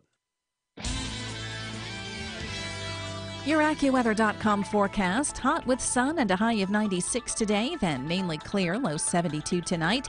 Tomorrow, sun and some clouds, high 93 degrees. With your AccuWeather.com forecast, I'm meteorologist Heather Zayer.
1017 FM, 710 Keel, Robert and Erin in the morning. Robert is on vacay. My pal Dan Keel is here. Good morning. And Matt Parker at the controls. And we're joined by Shauna Sanford, Governor John Bel Edwards' communications director, the head cheese in charge. Is that right? No, that is not right. Not the head cheese in charge. It is a total team effort, and we all work together, and very happy to do so. Well, I got it. Good morning to both of you. Good morning. Thank you for joining us. I appreciate you guys' willingness to come in. I know this has not been pleasant. I know the governor. The governor's been accused of lying and doing things that our local sheriff's not happy with. And, a lot of times folks would just not even respond. You guys are willing to talk about it, and let's try to get to the bottom of it. Sure. The sheriff's wife, Carolyn Prater, was nominated by several local agencies to serve on the Red River Waterway Commission. The governor declined to appoint her. What was his reason for declining? Well, we understand that Mrs. Prater and Sheriff Prater are not happy with the decision, and it's not that the governor declined to appoint her. If you look at the makeup of this board, there are 11 members. There are 7 parish seats, and there are 4 at-large seats. And according to the statute, the governor can appoint anyone from any one of those 7 districts to the at-large seats, and that's exactly what he has done. Historically, if you look at it over the decade, Caddo Parish has had 1 parish seat and 1 at-large seat, and to this day, Caddo Parish maintains that balance of 1 parish seat and 1 at-large seat. And yes, Ms. Prater did receive nominations, but the governor is not obligated to select someone simply because they are nominated. The governor can choose anyone from any one of those 7 parishes, which he did. It should also be noted that the gentleman who is filling that seat is from Caddo and was nominated as well. So because the Praters disagree with the decision that the governor made, it does not mean that it was made in a vindictive way. It's not anything against Mrs. Prater. A lot of thought and consideration went into it. The gentleman who was selected, he was the Caddo Parish Levy District's attorney, very familiar with the commission, very familiar with the issues that they have to deal with, very knowledgeable and very qualified. And again, he is someone who was nominated by one of the nominating organizations. And according to the statute, if you read the statute, it says that those nominations have to be made within 30 days of a vacancy. And this is an issue that has come up, and we address this issue as it comes up. This is not us bringing this forward, but this is what has been brought to us. And if you look at the statute, it clearly says that nominations have to come within 30 days of a vacancy, not 30 days of a notification of a vacancy. When those notifications go out, that's entirely up to the discretion of the commission. Well, Shauna, how do these agencies know of a vacancy if they're not notified? Well, when is the declaration of the vacancy? They're notified by the commission. Now, when the commission sends out the notifications, we don't have anything to do with that. And this seat became vacant in early February, not late February. So the 30 days started wait a minute. before the notification. Let's define the vacancy for just a second. Okay. What date are you using? Are you saying his death was the vacancy, or was there a notification of a vacancy, or was it this letter from the Red River Waterway Commission that notified people of it? Yeah, the vacancy, the seat became vacant upon his death, which was February 5th. And how are these agencies to know that? I mean, they don't look at the obits every day. Well, what the commission notifies them. When the commission notifies, I don't know what goes into the decision by the commission to notify these nominating organizations, but they are notified. But the thing to be very clear about here is that the governor, in accordance to the law, is still not obligated to select someone simply because they are nominated. Okay, so I looked at the statute you're talking about. It's the Louisiana Revised Statute 342303 and Part D. And I couldn't find any case law that interpreted this particular statute. I guess we could interpret what vacancy is because I disagree with you. But it says within 30 days after occurrence of a vacancy prior to the expiration of the term of office of any member or an opening. The aforesaid representative nominating bodies shall, in the parish where appropriate, designate a nominee for the new term or to fill the vacancy. And then it says, from the list of panel of names submitted, the governor shall appoint the parish member for the new term or to fill the vacancy as soon as possible after the names of the nominees of the respective nominative bodies have been received by him. So I'm looking at a letter from the Red River Waterway Commission to the bodies that do that nominating. It's dated February 23rd, and it says Mickey died. So it puts them on notice. Is that not a declaration of a vacancy? That's a question we can disagree about. But then on March 8th, let me finish here just a second, real quick. Okay. March 8th, there's a letter from the Caddo Levy District nominating Carolyn Prater. And it's signed. And then the Red River Valley Association nominates Carolyn Prater March 13th. And then the Caddo Parish Commission on 22nd of March has a resolution nominating Carolyn Prater. So where does the nomination for this other dude that you were talking about earlier come from? Were there other nominees for the opening when Mickey Prestridge died? No, Mrs. Prater was the only one who was nominated. Her nomination was the only nomination that came in. The gentleman who replaced him was nominated in late last year when there was another opening on the commission. He did receive a nomination. We're kind of twisting words a little bit around between the at-large position and the nomination of an opening. Are we not? No, we're not. No, we're not twisting words at all. I was simply making the case, not the case, but stating the fact that this gentleman also received a nomination at the time that there was an opening on the commission. So clearly, he is someone who the commission wanted to be a part, or one of the nominating organizations wanted to be a part of the commission. But it says as soon as possible after the names of the nominees have been received by him. When did he actually do it? And the nominee he received by him was Carolyn Prater. I'm missing how he had an option. So what happened? So here's what happened. There was an at-large seat, and Mr. Latier was in the at-large seat.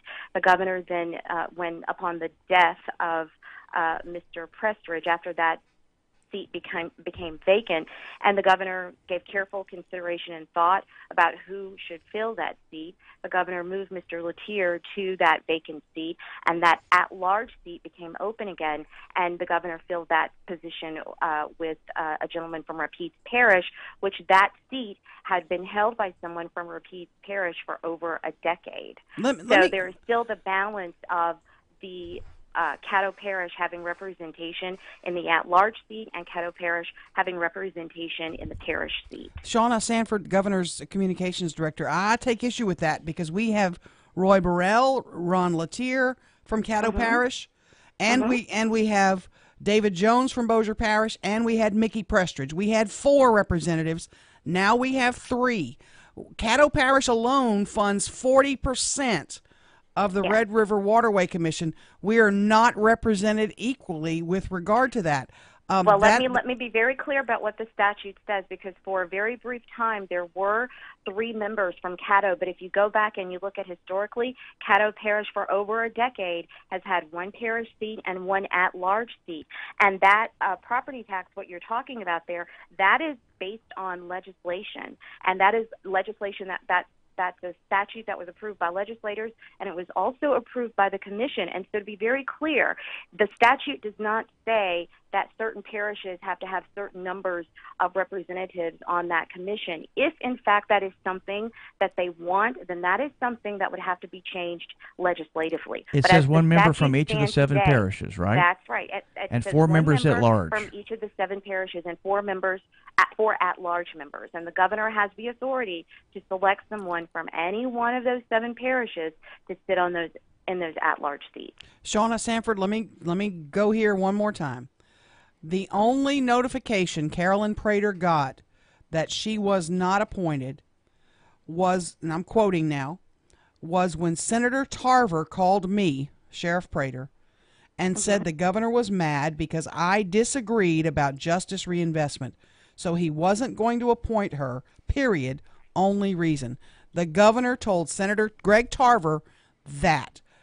That is incorrect. Incorrect. I heard that is totally incorrect. I want to be very, very clear about that. That is not a correct statement at all.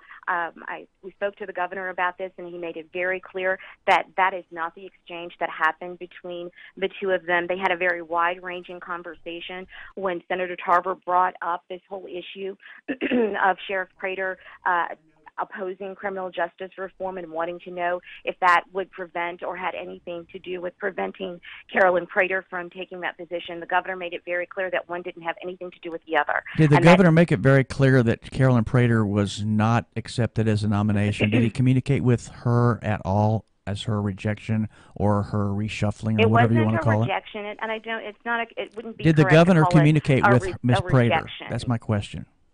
The governor has not communicated with Ms. Prater. No, the governor has not communicated with Ms. Prater, and it wasn't a rejection of Ms. Prater. This is not to take anything away from Ms. Prater. The governor looked at the information that he had. He looked at the makeup of the board. He looked at what has been the case historically, and he looked at the qualifications of those who he potentially would put in that seat, and decided to make the decision that he made. It was the best decision in his opinion, and he stands behind that decision, and it was made in accordance to the law. Do you see how our community's upset about this? The Caddo Commission, the Caddo Levy District, the Red River Valley Association, our local area all wants this young lady to serve in that position. Well, I have to tell you that I don't know when you say that the community is upset about it, because we have not received any information that the community is upset about it. What we're getting is, questions about it from the media, but we're not getting any information that the community is upset about this, because the community still has the same representation that it has had for over a decade. It still has a parish seat, and it still has an at-large seat. So previously, Mickey Prestridge was the at-large member, right? He was in the parish seat. He was in the parish seat. That's what I thought. And so when I read paragraph D, when it says there's a vacancy in the parish seat, that from the list or panel of names submitted, the governor shall appoint the parish member for the new term or to fill the vacancy as soon as possible. So we got two things. We've got a parish seat with a nominee, Carolyn Prater, to fill the parish seat, and he's supposed to do it as soon as possible. So we're talking August. So here's the thing. Well, you're not answering my question. Just a second. Okay. Keep, and you're good. You're the cannon fodder that they send out to take the blows in this deal. I get that. But what I'm saying is, how do you explain that the parish seat, which was the opening for Mickey Prestridge, is not filled from that list of vacancy in the last language of paragraph D? You keep talking about the statute. I'm looking at it. Right, and the statute, it says that the nominations have to be made within 30 days. The governor moved Mr. Latier, who is in an at-large seat, to that parish seat, which he can do. He's not on the list or panel of names submitted, though. He doesn't, but the governor does not have to select from the list of names that are submitted. He does not have to do that. Take a look at paragraph D. I know what the statute says, and because you're interpreting it one way, that's fine. We understand it to mean what we're saying, which is that the governor does not have to select from the list of names that are submitted. Are we giving up the timing argument? Is it no longer a case that was out of time? Well, like I said, we're not. Here's the thing: that is not an issue that we raise. That's an issue that has been raised by others, and we're responding to it. Gotcha. I appreciate you telling us that, and I apologize for being blunt with you, but you're going. And the allegations from the sheriff, and there have been others, I'm just going to say, it's out there, that this governor is vindictive. How do you respond to that? Not true. Not true. Not true. Governor Edwards is not vindictive. He's made it very clear that the sheriff's opposition to criminal justice reform had absolutely no weight, no bearing whatsoever in this decision. And he simply made the decision that he felt was the best, and he did it in accordance to the law. And for the record, we like John Bell Edwards personally. We have since he was running. We like to hear him on our radio station. Well, great. I'm happy to hear that, and really appreciate you guys for taking the time and allowing me to come on this morning. Shauna, thank you for your time. I'm sure we'll talk again soon. Okay, thanks. You. 1017 FM 710 KEEL. Let me give you a phone number. People are texting me. If you want to call the governor's office, you're upset about this because this is Caddo Parish, I think, underrepresented, to be quite blunt. The 800 number to the governor's office, blow it up today for me, 866-366-1121. Matt, can we put that on our Facebook? 866-366-1121. Oh, did she answer anything? She didn't answer my last question, which she keeps talking about the statute. She needs to read it. We got to take a break. Here is Ruben. The intersection at North Spring Street and East Stoner Avenue is dealing with some slow-moving traffic right now. And we have some traffic delays on Airline Drive just north of I-220 in Bossier City. If you have anything to report to us, please give us a call at our Planet Fitness Traffic Hotline. That's 687-ROAD. Your AccuWeather.com forecast. Mostly sunny, high 96 today, then mainly clear, low 72 tonight. Sun and patchy clouds with a high of 93 tomorrow. With your AccuWeather.com forecast, I'm meteorologist Heather Zayer.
.17 FM and 710 KEEL. This is Bossier Mayor Low Walker. I just want to say how fortunate we are to have a program like this with Robin and Erin. I know y'all have had all sorts of politicians and local folks, and it's just a good resource for the community. We are KEEL. 1017 FM and 710 KEEL. Your morning espresso starts right here. It's the Sean Hannity Morning Minute. And I'm a little concerned 82 days out. Number one, I don't see the sense of urgency. Not that I would necessarily expect it in a midterm election year, but I don't see the sense of urgency for people that like the president's success and like the fact that things are getting better and millions of jobs are created and burdensome regulation has been decimated and taxes have been lowered. And I'm not sure how you make the case that the tax cuts that Americans see in their checks every week or every other week or every month, depending on how they get paid, that somehow they're not looking at those thousands of dollars as crumbs. They're looking at it as real money in their pocket that helps their families. The Sean Hannity Show from coast to coast later today.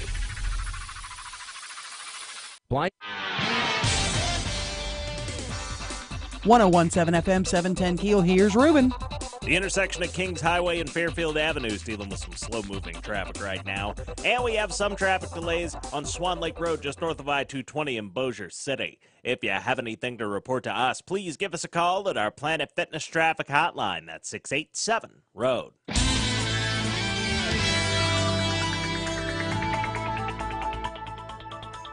Your AccuWeather.com forecast. Mostly sunny, high 96 today, then mainly clear, low 72 tonight. Sun and patchy clouds with a high of 93 tomorrow. With your AccuWeather.com forecast, I'm meteorologist Heather Zayer. Breaking news and trending talk. This is 1017 FM and 710 KEEL. KEEL, Shreveport.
Good morning. Robert is on vacation. He'll be back with us on Monday. I got my pal Dan KEEL here in studio. Good morning. Coming up at about 8:10 in about 8-9 minutes from now, State Representative Cedric Glover is in studio with us, and he'll be talking about the Ochsner deal, I can never say that, to run University Health. That's a big deal for our community, and he has a different take than you might hear from other folks.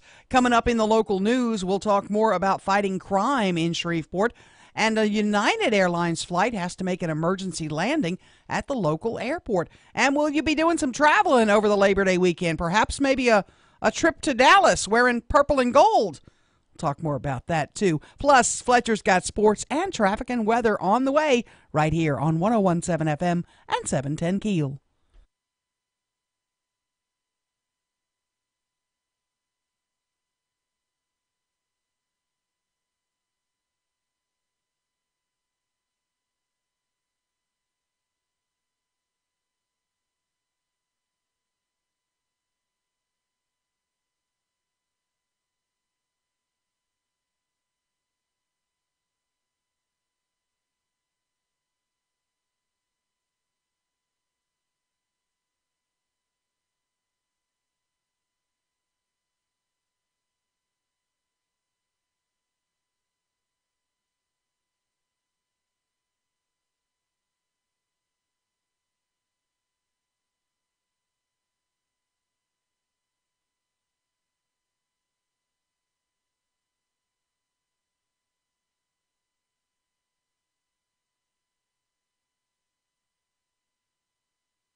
The power of information.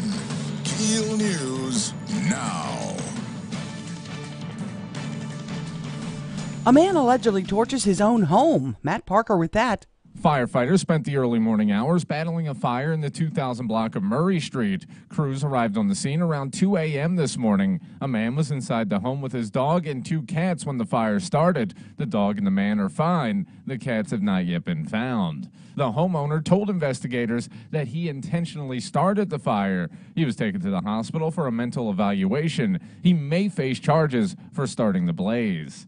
From 101.7 FM and 710 KEEL, I'm Matt Parker. Shreveport police working with the community to stop crime. After a recent string of violence, Shreveport police have been conducting weekly meetings in the community. The meetings aim to open dialogue between police and citizens about the best way to stop our recent crime wave. A spokeswoman for the department says the meetings have brought about a lot of good ideas and are strengthening the department's relationship with the public. University Health could have new leadership soon. While nothing's been finalized, a deal for Ochsner to take over University Health is nearly complete. Matthew Block, executive counsel to the governor, says the new deal will provide long-term stability for University Health. The main part of this is not really what you're going to see on October 1. The main part is what are you going to see a year from now, 5 years from now? Because a big part of this from the very beginning is the discussion has been about what is the strategic plan for growth and for additional support and for additional resources to come in with Ochsner's participation in these 2 hospitals. Senator Greg Tarver says the new deal seals the long-term fate of the LSU Med School here. LSU Med School will be in Shreveport forever. If all goes according to plan, Ochsner will take control of the hospital on October 1st. United Airlines flight from Houston to Louisville, Kentucky had to make an emergency landing here locally at Shreveport Regional Airport. Responders got a call around 11 a.m. Thursday about smoke in the cockpit of the plane when it was about 17 miles from the airport. The plane landed safely a few minutes after the call. No one was hurt. United sent another plane in to pick up those passengers. With the Labor Day weekend being the swan song to summer, travelers hitting the highways in search of a final road trip of the season. AAA's Don Redmond says Louisiana has seen the statewide average price of gas dropping mildly just ahead of the holiday weekend, but it's still higher than we were paying last year. We're a couple of pennies down than maybe a week ago or so, but we're looking at a statewide average of about $2.59 a gallon, about 41 cents a gallon more than we were paying this time last year. But he says compared to the national average, Louisiana is seeing a break at the pump. Grand jury indicts one and orders further investigation into another in a baby's death. A Natchitoches grand jury has indicted Felicia Marie Nicole Smith for first-degree murder in the burning death of a 6-month-old baby. The grand jury, however, did not indict the baby's mother, Hannah Barker. They said they don't have enough evidence to indict the mother yet, but will allow the investigation into her case to continue. The Caddo Sheriff's Office waving the warning flag about a new phone scam that aims to cheat you out of your money. Someone is calling residents posing as a sheriff's deputy, asking for payment to resolve a civil matter before a warrant is issued. The sheriff's office would never call to get payment or personal information.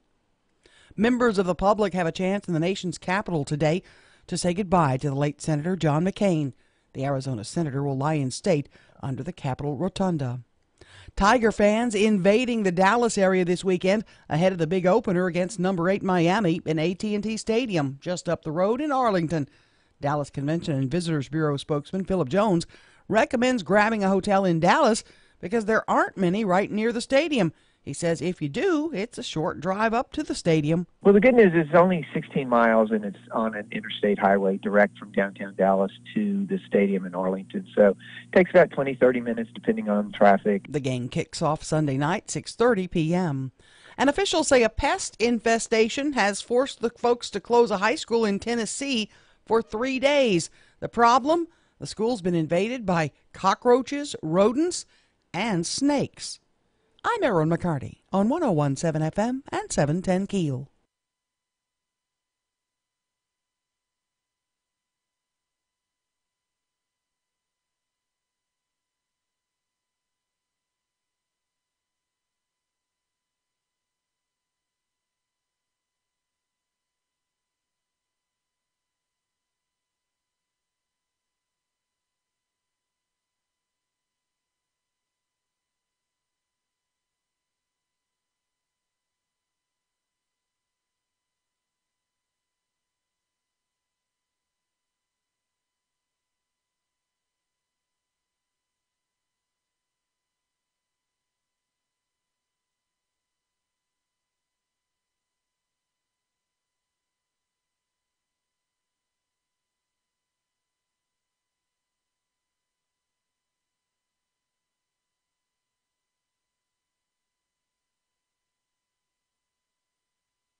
.101.7 FM, 710 KEEL. Let's check in now with Ruben. Still keeping an eye on some heavy backed up traffic on I-20 westbound near Spring and Market. And we have some traffic delays on Benton Road just north of I-220 in Bossier City. If you have anything to report to us, please give us a call at our Planet Fitness traffic hotline. That's 687-ROAD.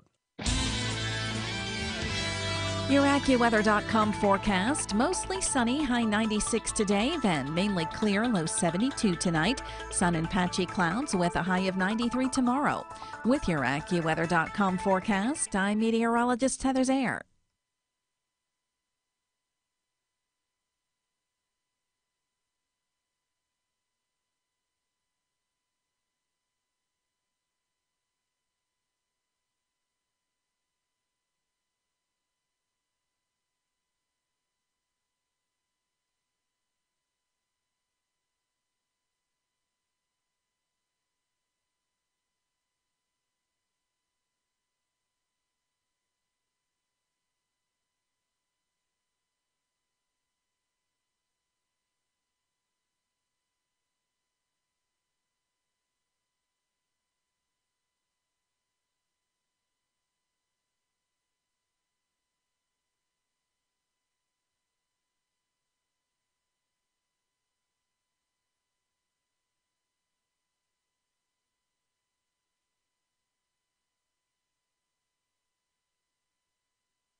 1017 FM, 710 Keel. Robert and Erin in the morning. Robert is out. He'll be back Monday. Dan Keel is subbing.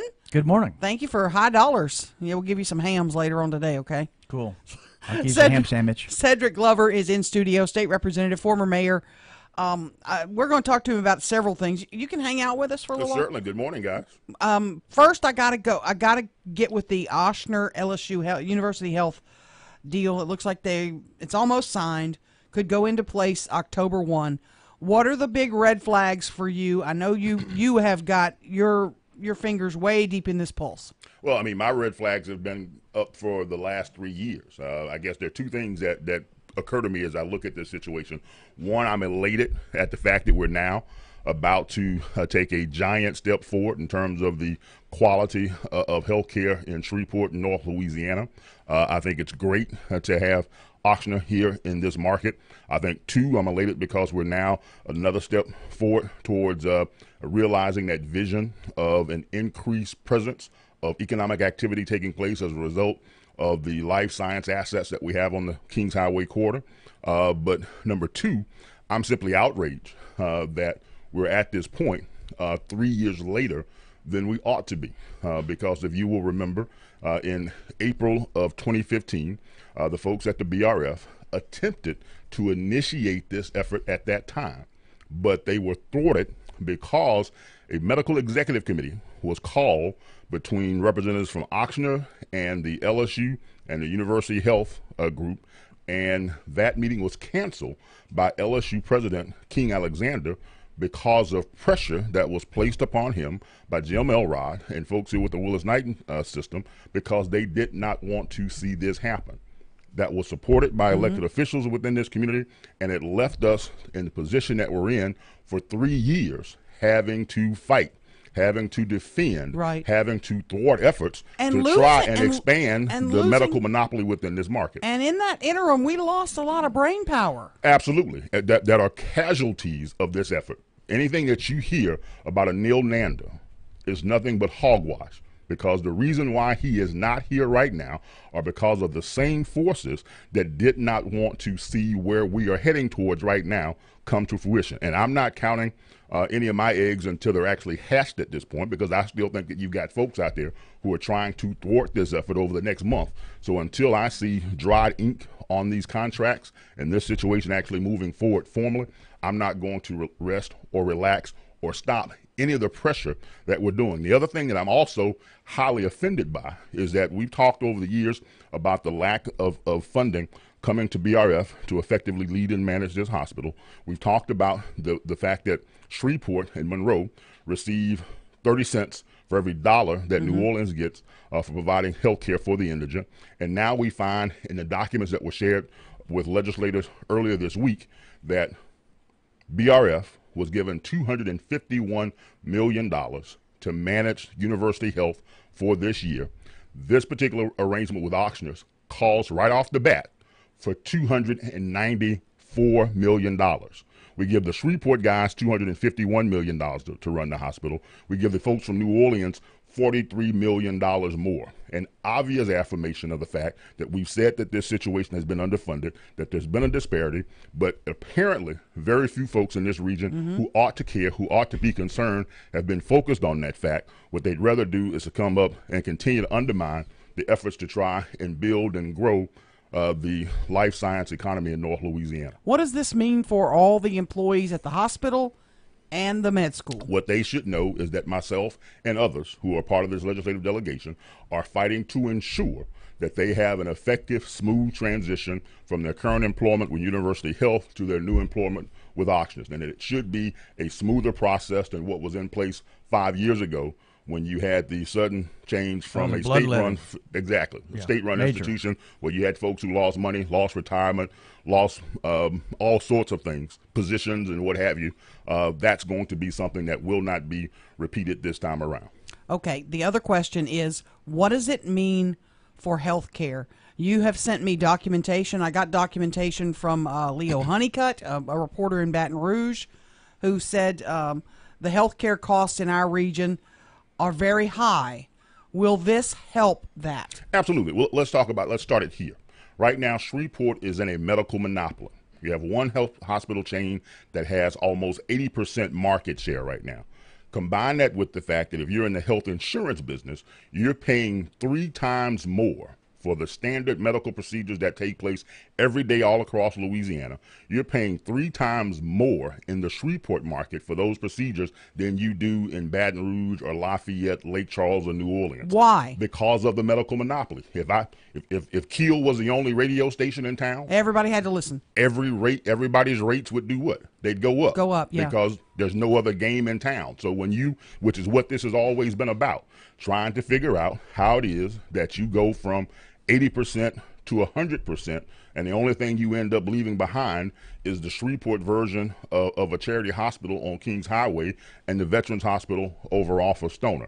Well, you have the Krista Shumpert property. Well, if you end up with them being the only, how quickly would you, as KEEL, as the only radio station in town, eventually put out of business the one lone guy who'd end up having trouble because, obviously you need more training to be a doctor than a radio host. Sure. So you can't just set anybody behind Right. a surgeon's table. Sure. You could put me behind a microphone and still You keep a got radio this, station yeah. going. but you couldn't do that at a hospital. So Right. the fact that you'd end up having essentially a monopoly, which is what this has been about, would mean that you would end up with a lower quality, higher cost for health care in this area.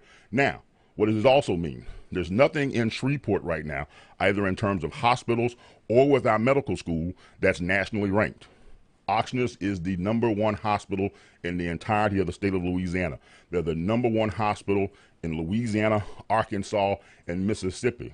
They are amongst the best hospitals in the entirety of the United States of America. They have levels and fields and spheres of excellence across multiple disciplines that all end up being towards the betterment of the quality and the cost of health care for Shreveport, Bossier, Monroe, and North Louisiana. You said that you think the health care will get better. Do you think it's been subpar? Absolutely. I think the fact that you operate in a monopoly, the mere fact that we exist in an environment where it's possible to run off an Anil Nanda.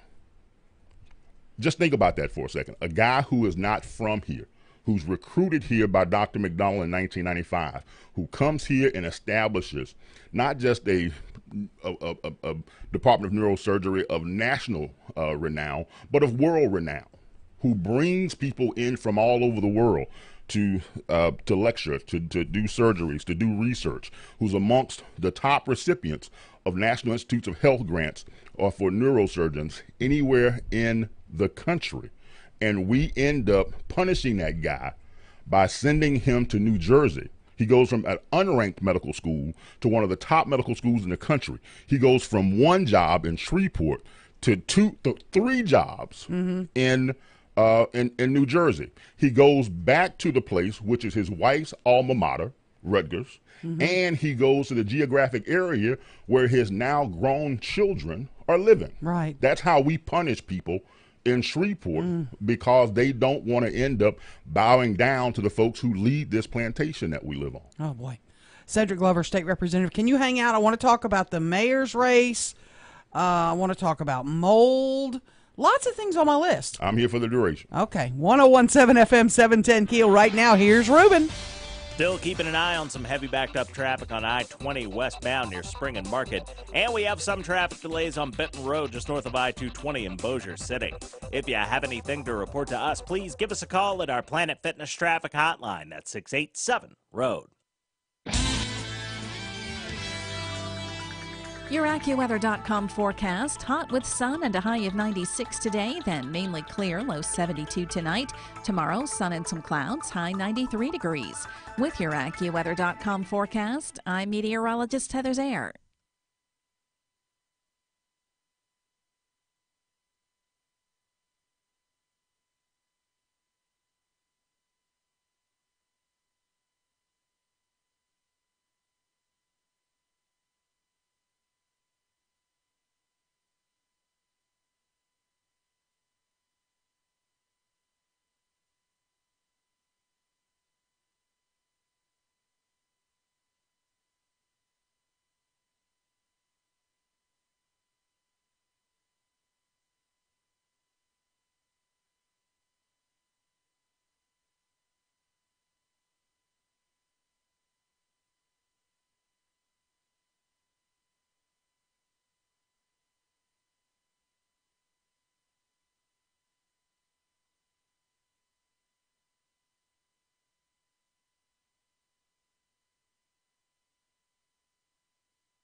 1017 FM, 710 Keel. Robert and Erin in the morning. Right now, Fletch with sports. Good morning from the sports desk of 1130 The Tiger. This is Tim Fletcher. Bird opened the 2018 football season with a convincing 35-8 win over Calvary at Lee Hedges Stadium. The Cavs grabbed an early lead on a Cade Hart to Joseph Wilson touchdown toss, but the Jackets responded with 28 straight points for the win. Bird's Charlie Barham ran for 230 yards and 4 touchdowns to fuel the rout. Woodlawn overcame an early deficit to dominate Carroll in a season-opening 39-7 win at Independence Stadium, and Plain Dealing had no trouble with visiting Tensas, racing to a 36-6 win. In college football, Texas A&M ran through Northwestern State 59-7 in the debut for Jimbo Fisher in Aggie Land and Brad Laird as the Demons head coach. Travion Williams had 240 yards on 20 carries and 3 touchdowns for the Aggies, including a 73-yard jaunt to start the scoring. UL Monroe blocked a potential game-tying field goal on the final play of the game to hold off Southeastern 34-31. Tulane lost to Wake Forest in overtime 23-17. In the NFL, final preseason game, Saints shut out the Rams 28-zip. Former Louisiana Tech Bulldog Boston Scott ran for 68 yards in a score. Cam Meredith had 2 catches for 72 yards in a score. Houston handled Dallas 14-6. And in baseball, the Astros and A's both lost, so Houston still leads the AL West by 2.5 games. And the Mudbugs have exhibition games tonight and tomorrow in George's Pond at Hirsch Coliseum. The puck hits the ice at 7-11 tonight against Springfield. From the sports desk of 1130 The Tiger, this is Tim Fletcher.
'17 FM, 710 Keel. Robert and Erin in the morning. I've got Dan Keel in for Robert. And some crickets. Who's on vacation. Yeah, do we ever. Cedric Glover, who former mayor, now current state representative. Can I ask you a question with regard to the concerns about mold in the SPD building? Don't know that it's accurate. Don't know that it's true. You've seen the memo that wasn't a memo from management that went out saying concerns about black mold, which is a shut the building type situation. Was there a mold mildew concern in that building during your time as mayor? I think there may have been some concerns expressed about mold, but actually during my tenure as mayor, the bigger issue was the guana from the bats. And the bat guana paralleled the bat guana issue at Fairgrounds Field. And so that was what ended up being the major health-related concern in terms of the building during my tenure as mayor. And I know that we took efforts to address that, remediate that, and try and make it better. The one thing that was absolutely clear, however, as well, was that after the evidence facility which was something that absolutely had to be addressed because it was endangering our ability to be able to effectively prosecute cases. It was also an issue in the Skeezit case involving the lost narcotics and what have you from the evidence locker, and the inability to be able to effectively establish what happened with that. And so that was a part of the 2011 bond proposal. That was one of the first projects that we rolled out to get done. And of course, knew that we did not have within that 2011 bond proposal any specific dollars identified for the renovation or relocation of police headquarters. But from a priority standpoint, that was certainly something you knew was next on the list, needed to be addressed because we have to improve the quality of that facility. You've got a lot of dead space there from the old jail that could be utilized if gutted out and renovated to allow people to have more space to operate in. And always understood that based on the location of the jail, the evidence facility, the court system, the relocation of administrative folks downtown, that was going to be the law enforcement complex, an area for Shreveport going forward. Is it a tear down? We're hearing there's no air. The plumbing's going to have to be torn up. Plumbing's underground. Yeah. Whatever. I'm hearing it's costing more to repair it. It would be better just to wrecking ball it. Well, I mean, I'm not sure what I'd have to see what those assessments actually would say. I know that location is where it ought to be. I think if it's possible to be able to renovate that building, that would be the first course, because obviously I think that may be, well, intuitively you believe that would be less expensive. It may not be, but know that has been an historical location in terms of Shreveport history over the years. First place that the charity hospital was before it relocated to Kings Highway. Mayor Gardner, during his tenure in the state legislature and then as mayor, made that swap with the state of Louisiana to give that land to the city of Shreveport in exchange for the land on Kings Highway for the new hospital, led the bond proposal to construct the new modern City Hall in the 1950s. And obviously when I was mayor, I think in 2009, if I'm not mistaken, we named it the James Cresswell Gardner Building. So I think in terms of Shreveport history, it would be worth it to determine. And there may even be some historical tax credits that may be available for the effective renovation of that facility in similar fashion to what we did with municipal auditorium. The mayor's race, things got a little fiery last night. Can you stick around and talk about that? Sure. That is all coming up. I'm kind of surprised by what I heard. Very surprised. Right now it is 8:29. Time to check in with Ruben. Still keeping an eye on some heavy backed up traffic on I-20 westbound near Spring and Market. And we have some traffic delays on Benton Road just north of I-220 in Bossier City. If you have anything to report to us, please give us a call at our Planet Fitness traffic hotline at 687-ROAD. Your AccuWeather.com forecast. Mostly sunny, high 96 today, then mainly clear, low 72 tonight. Sun and patchy clouds with a high of 93 tomorrow. With your AccuWeather.com forecast, I'm meteorologist Heather Zaire.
The power of information.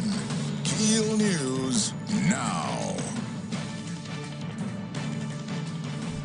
University Health could have new leadership soon. While nothing's been finalized, a deal for Ochsner to take over University Health is nearly complete. Matthew Block, the governor's executive council, says the new deal could be in place by the end of the month. Hopefully by the end of the month, there'll be a transfer from BRF to this new entity, this new partnership that's being created to run the hospital. Senator Greg Tarver says that while nothing is guaranteed, he believes the deal will lead to better service for the community. Nothing is 100%, but yes, I'm confident that nobody will lose their job. That is what the Washington said to us yesterday. No one will lose their job. And I know that the quality of care will become first rated in Shreveport instead of second rated like it used to be. Ochsner would get paid $294 million to take over the safety net hospitals in Shreveport and Monroe. Firefighters spent the early morning hours battling a blaze on Murray Street. Crews arrived on the scene around 2 a.m. A man was inside the home with his dog and 2 cats when the fire started. The dog and the man are fine. The cats have not yet been found. The homeowner told investigators he intentionally started the fire. He was taken to the hospital for a mental evaluation.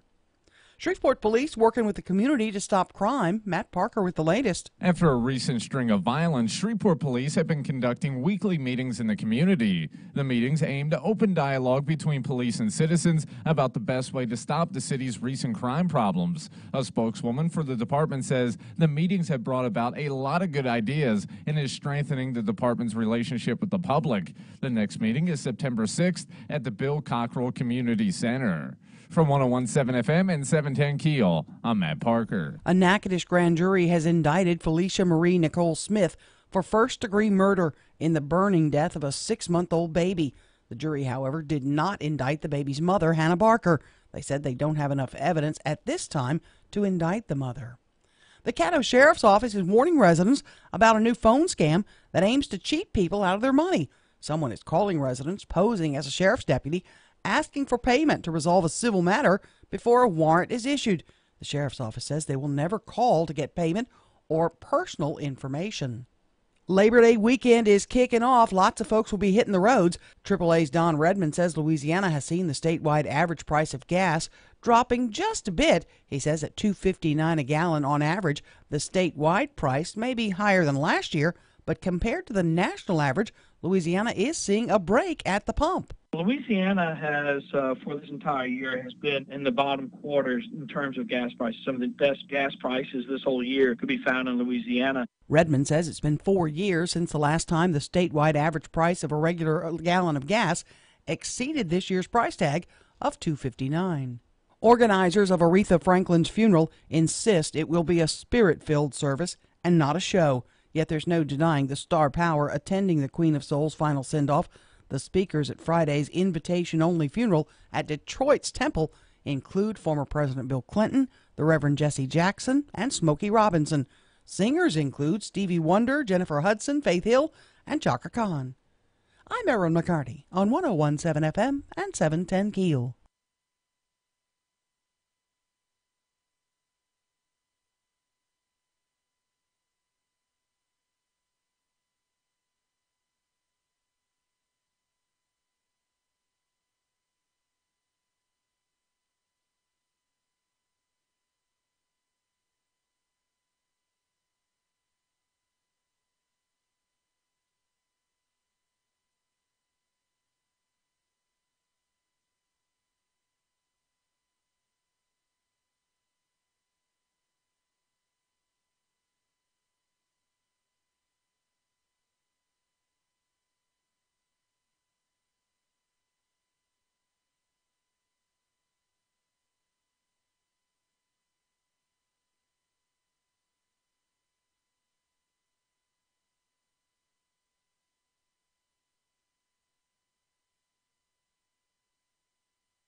1017 FM, 710 KEEL. Robert and Erin in the morning. I've got Dan Keel in for Robert, who'll be back on Monday. I'll be here. State Representative Cedric Glover is here. Cedric, I want to get your take on this because I'm mystified by how this is still happening in 2018. Forum last night at Southern University Shreveport. One of the mayoral candidates, Anna Marie Arpino. Can we play it? Do we have it handy? She used the term. I don't even want to say the term. I'm gonna have to let you guys do it because I don't even want to use the term. Very racially slanted term that in a crowd at Southern. Is it shocking to you that people still use that kind of language? Unfortunately, it's not.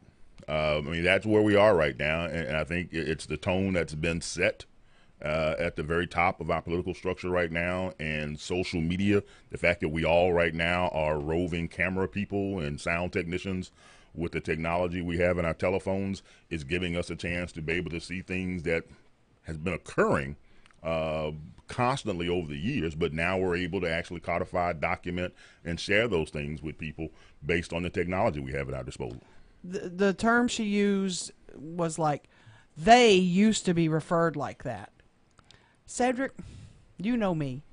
Just to say they is offensive. Because that means you're something different from me because you're a they. Right. Do you feel that way? Triple the way I do, I guess. Well, what allows you to be able to do bad things to people, to put them into chattel slavery, to send them into gas chambers, to hang them from trees, to refer to them as Alabama wind chimes, is the ability to be able to see them as something other than you. Otherism. Otherism. They're not you. They're not like you and your family and your friends and your neighbors. When Fundamental propaganda. Absolutely. When you can put people within that category and see them from that perspective, then they're not really people. They're not really human. They don't feel the same pain that you feel. They don't warrant the same type of concern and consideration that you and yours and people that you identify with warrant. So it's the otherism, as Dan put it, that allows us to be able to do bad things to people. And the only way we're going to be able to bring this stuff to where we can discuss it among everyone is to bring it out in the daylight and deal with it. Mm-hmm. Anna Maria Arpino is now a JOKE. I mean, she had some serious ideas she was posting, but she went worse than this. I mean, after she made the comment about two Negroes and an Asian were the only people at her school, she was trying to be, in her own strange, demented way, she was trying to say, Shreveport's different than D.C. and other places.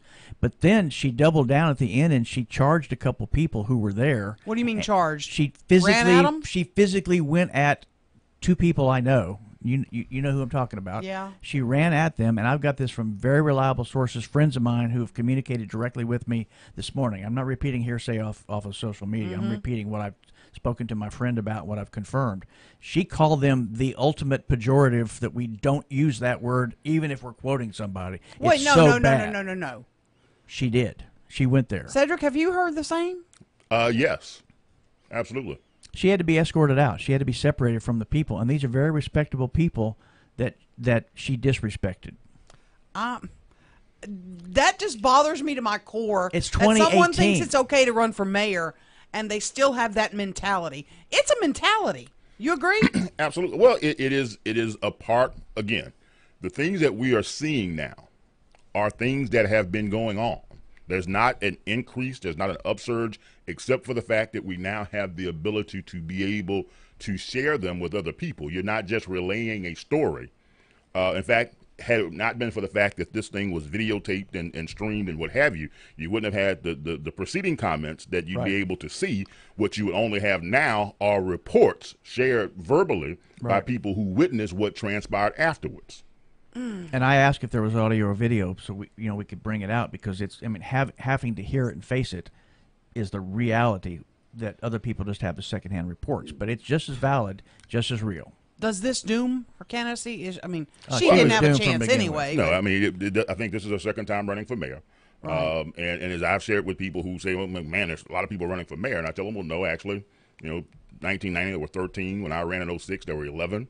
ran for re-election in 2010. There were 9. Mhm. So, I mean, you always have the Majun Ali's and the Howard Bays and, Right. you know, the Melvin Slacks and those various folks who our democracy allows Okay. to be a part of this process. And they can sometimes add an interesting perspective to the process, as Mhm. Dan pointed out. I mean, sometimes she they has, enlarge the debate. Sometimes they make it better because we Absolutely. discuss things. So, I mean, from my perspective, I always said the more the merrier. I mean, I was always reluctant to attend forums, and I knew you guys had space limitations when you had your own air, which is Sure. understandable. But I was always reluctant to not want to attend forums where they only wanted, you know, quote unquote, the top candidates, unless you have a way of being able to establish what that actually means. So, Right. because those folks, they paid their money, they lined up, and they have a batter's chance, a swinger's chance of being Mhm. the next mayor, because that's how our democracy works. How big are the challenges for our next mayor? You they're- hear the doom and gloom. They're overwhelming. I mean, the challenges for Shreveport and Caddo Parish are absolutely overwhelming. The challenges for Louisiana as a whole are overwhelming, because right now we exist in a state where those places that are actually doing well are only doing so based on the internal cannibalism that we're experiencing and shifting people around from Shreveport to Bossier to DeSoto to Benton to Houghton. Same thing's happening essentially in the Baton Rouge area and to a lesser extent in New Orleans.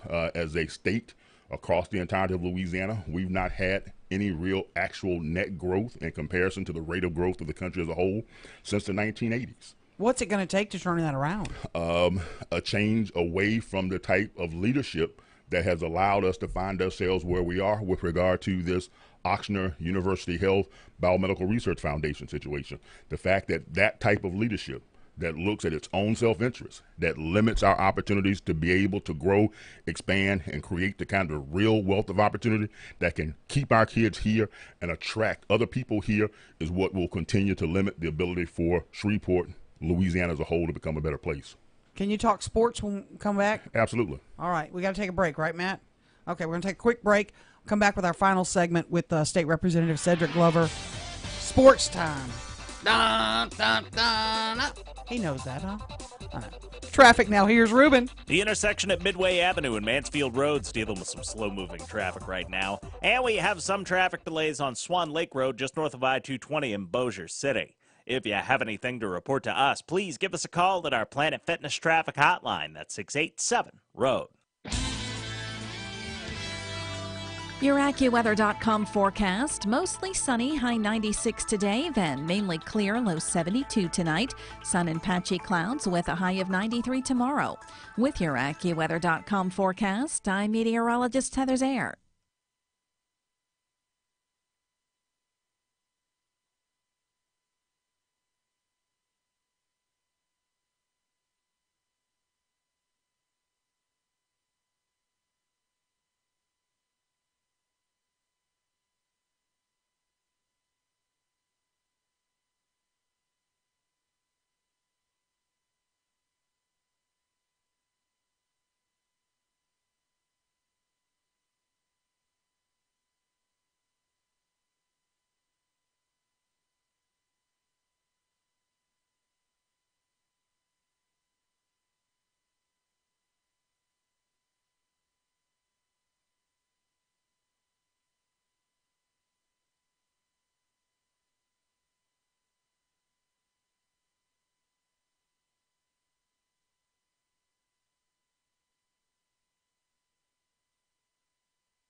You want me to give the text line, 318-392-1884, the Shreveport Security Systems text line? You can also send us pictures. Yeah, we're 101.7 FM, 710 Keel. Robert and Erin in the morning. He's out. Dan Keel's here.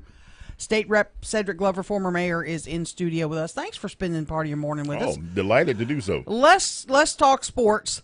College football, if you don't mind. I'm obviously, I've got my purple underwear on as usual. It's game weekend, LSU Tigers. Do they have a chance Sunday night?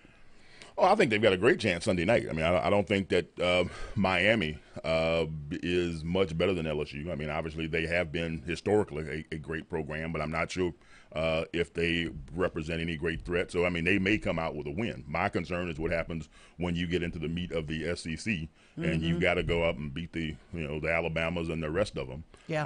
I'm not sure, and I've never been a big Orgeron fan. Any guy who goes 3-21 in 3 years at Ole Miss, doesn't deserve to get a head coaching job in the SEC in my estimation. But I'm hoping I'm wrong. I'm really pulling for the local guys. I think Gritty Williams is going to be an All-American corner this year. Devin White from Minden is already ranked by Mel Kiper as the number 4 college prospect coming out to the NFL draft this year. So I think they're going to have a great season. I think the defense is going to do well. I'm hoping the Burrow guy ends up being the real deal, and we end up with a great season. So We've got a great defense. Yes. Very. I'm worried about a shaky offense. You don't name your starter until 2 weeks before opening game. You have 2 leave actually before 2 weeks. That's a big problem for you, huh? That's a concern. That's a concern. But again, my concern has more to do. I think the talent's there.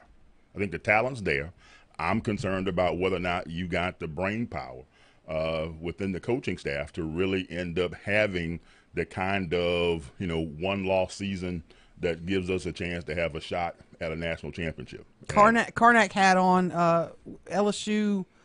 LSU's season record this year. I think the possibility exists that it could be anywhere from 8-4 to 7-5. Ooh. And anything under double digits. I mean, I'm gonna go back to Les Miles. All right. There's no coach in the history of this institution that has more 10-win seasons than Les Miles. There's nobody at the institution who's ever beaten Alabama more than Les Miles. And a lot of people have foggy memories when it comes to the 3 decades of Charlie Mack at LSU. Oh, yeah. Where you beat Alabama in Baton Rouge once. And so, we may be hitting again one of those long extended periods of mediocrity that will cause a lot of heartburn for lots of folks across Louisiana. Yeah. From homer to homer. Right. And I'm sadly, I pick them to go 6-6. Well, then say hello to Urban Meyer. Oh, you think we get Urban Meyer? Wow. With the Me Too movement? Oh, man. You think that matters in Baton Rouge? No. Oh, man. No, winning matters. Exactly. Winning in college. Okay, so the score Sunday night. You pick a score for Sunday night. If LSU could do to Anil Nanda what they did to Anil Nanda, do you think that they would blink at hiring Urban Meyer? Oh, man. You got a point. Cedric, can you pick a score for Sunday night? I'm going to say that Gritty Williams wins it with a pick 6, and it'll end up being 21-17. 21-17 to Tigers. 21-17 Tigers. All right.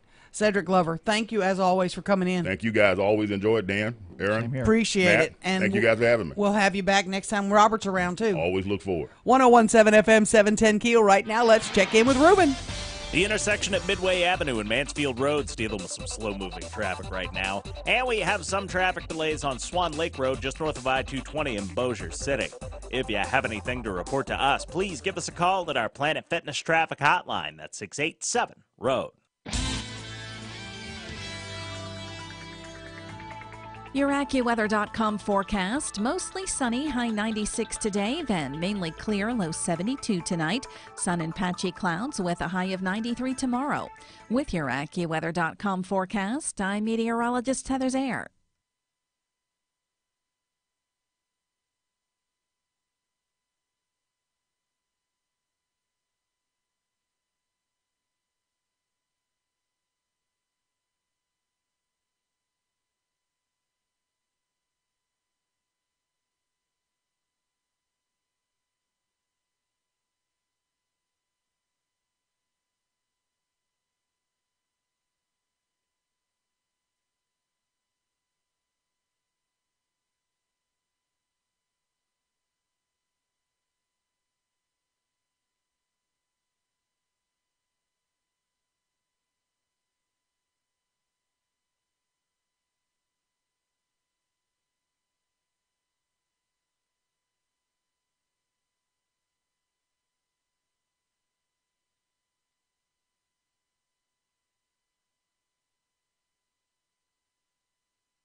Your AccuWeather.com forecast. Hot with sun and a high of 96 today, then mainly clear, low 72 tonight. Tomorrow, sun and some clouds, high 93 degrees. With your AccuWeather.com forecast, I'm meteorologist Heather Zayer.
What in the blue hell are you doing over there? I'm just getting psyched. I can't believe I didn't wear a purple shirt today. I don't know what I was thinking. 101.7 FM, 710 Keel, Robert and Erin in the morning. He is out. He'll be back with us on Monday. LSU football time, Sunday night. I told you earlier in the week, this is my first college football season with my big monster TV. You did. That's, finally I've got a monstrosity of a TV.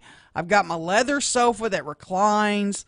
I'm going to get all the ingredients to make my sausage balls. I'm just praying that if I have to throw sausage balls at the TV, they're not going to hurt the TV. Just make them softballs, because if they're hard balls, they might cause damage. Absolutely. We're wrapped up. We're done. Wow. I got to thank Dan Keel, who's out in the hall with Cedric Glover right now. Got to thank him for being here all week. And Robert will be back with us on Monday, 101.7 FM and 710 Keel. With the Labor Day weekend just ahead, why not go treasure hunting in your own attic? Kim Commando with your Thursday Consumer Tech Update. Bonhams is a fine art auction house that also deals with collectibles. And many valuable collectibles are mistaken for junk hiding in attics everywhere. Old portable radios are the very top of the list. A Zenith Companion is the first truly portable radio. It's a tube-type radio, and it could be worth $12,000. Apple II computers are worth about $6,000, and a rare Apple I is being auctioned off in a few weeks. It's expected to bring in $300,000. Early TVs from the 1930s are worth up to $5,000. Now, should you run across something that looks like an old German electric typewriter, check it carefully. If it's a German Enigma machine, it was used to encode and decode World War II messages. Americans bought a few home. Find one, and you're sitting on $500,000. I'm Kim Commando. When you're hiring, you don't want to waste time sorting through dozens of irrelevant resumes. You want an efficient way to get to a short list of qualified candidates. You need Indeed.com. Post a job in minutes. Set up screener questions based on your job requirements. Then zero in on qualified candidates using an intuitive online dashboard. Discover why 3 million businesses use Indeed.com for hiring. Post a job today at Indeed.com/hire. Search for greatness. Search Indeed. There's nothing small about your business. Your passion, your hours, your reputation, it's all huge. Your partnerships, even bigger. With Dell Small Business Technology Advisors, you'll get the tech, advice, and one-on-one partnership to help your business grow. Because with reliable Dell PCs with Intel Core processors, you can focus on what matters most, getting business done. Call 877-BUY-DELL to speak with an advisor today.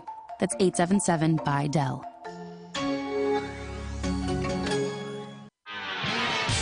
Looking right now at some slow-moving traffic on Greenwood Road near Hearn Avenue, and we have some traffic delays on East Texas Street near Traffic Street in Bossier City. If you have anything to report to us, please give us a call at our Planet Fitness traffic hotline at 687-ROAD. Your AccuWeather.com forecast. Hot with sun and a high of 96 today, then mainly clear, low 72 tonight. Tomorrow, sun and some clouds, high 93 degrees. With your AccuWeather.com forecast, I'm meteorologist Heather Zayer. Breaking news and trending talk. This is 101.7 FM and 710 KEEL. KEEL, Shreveport.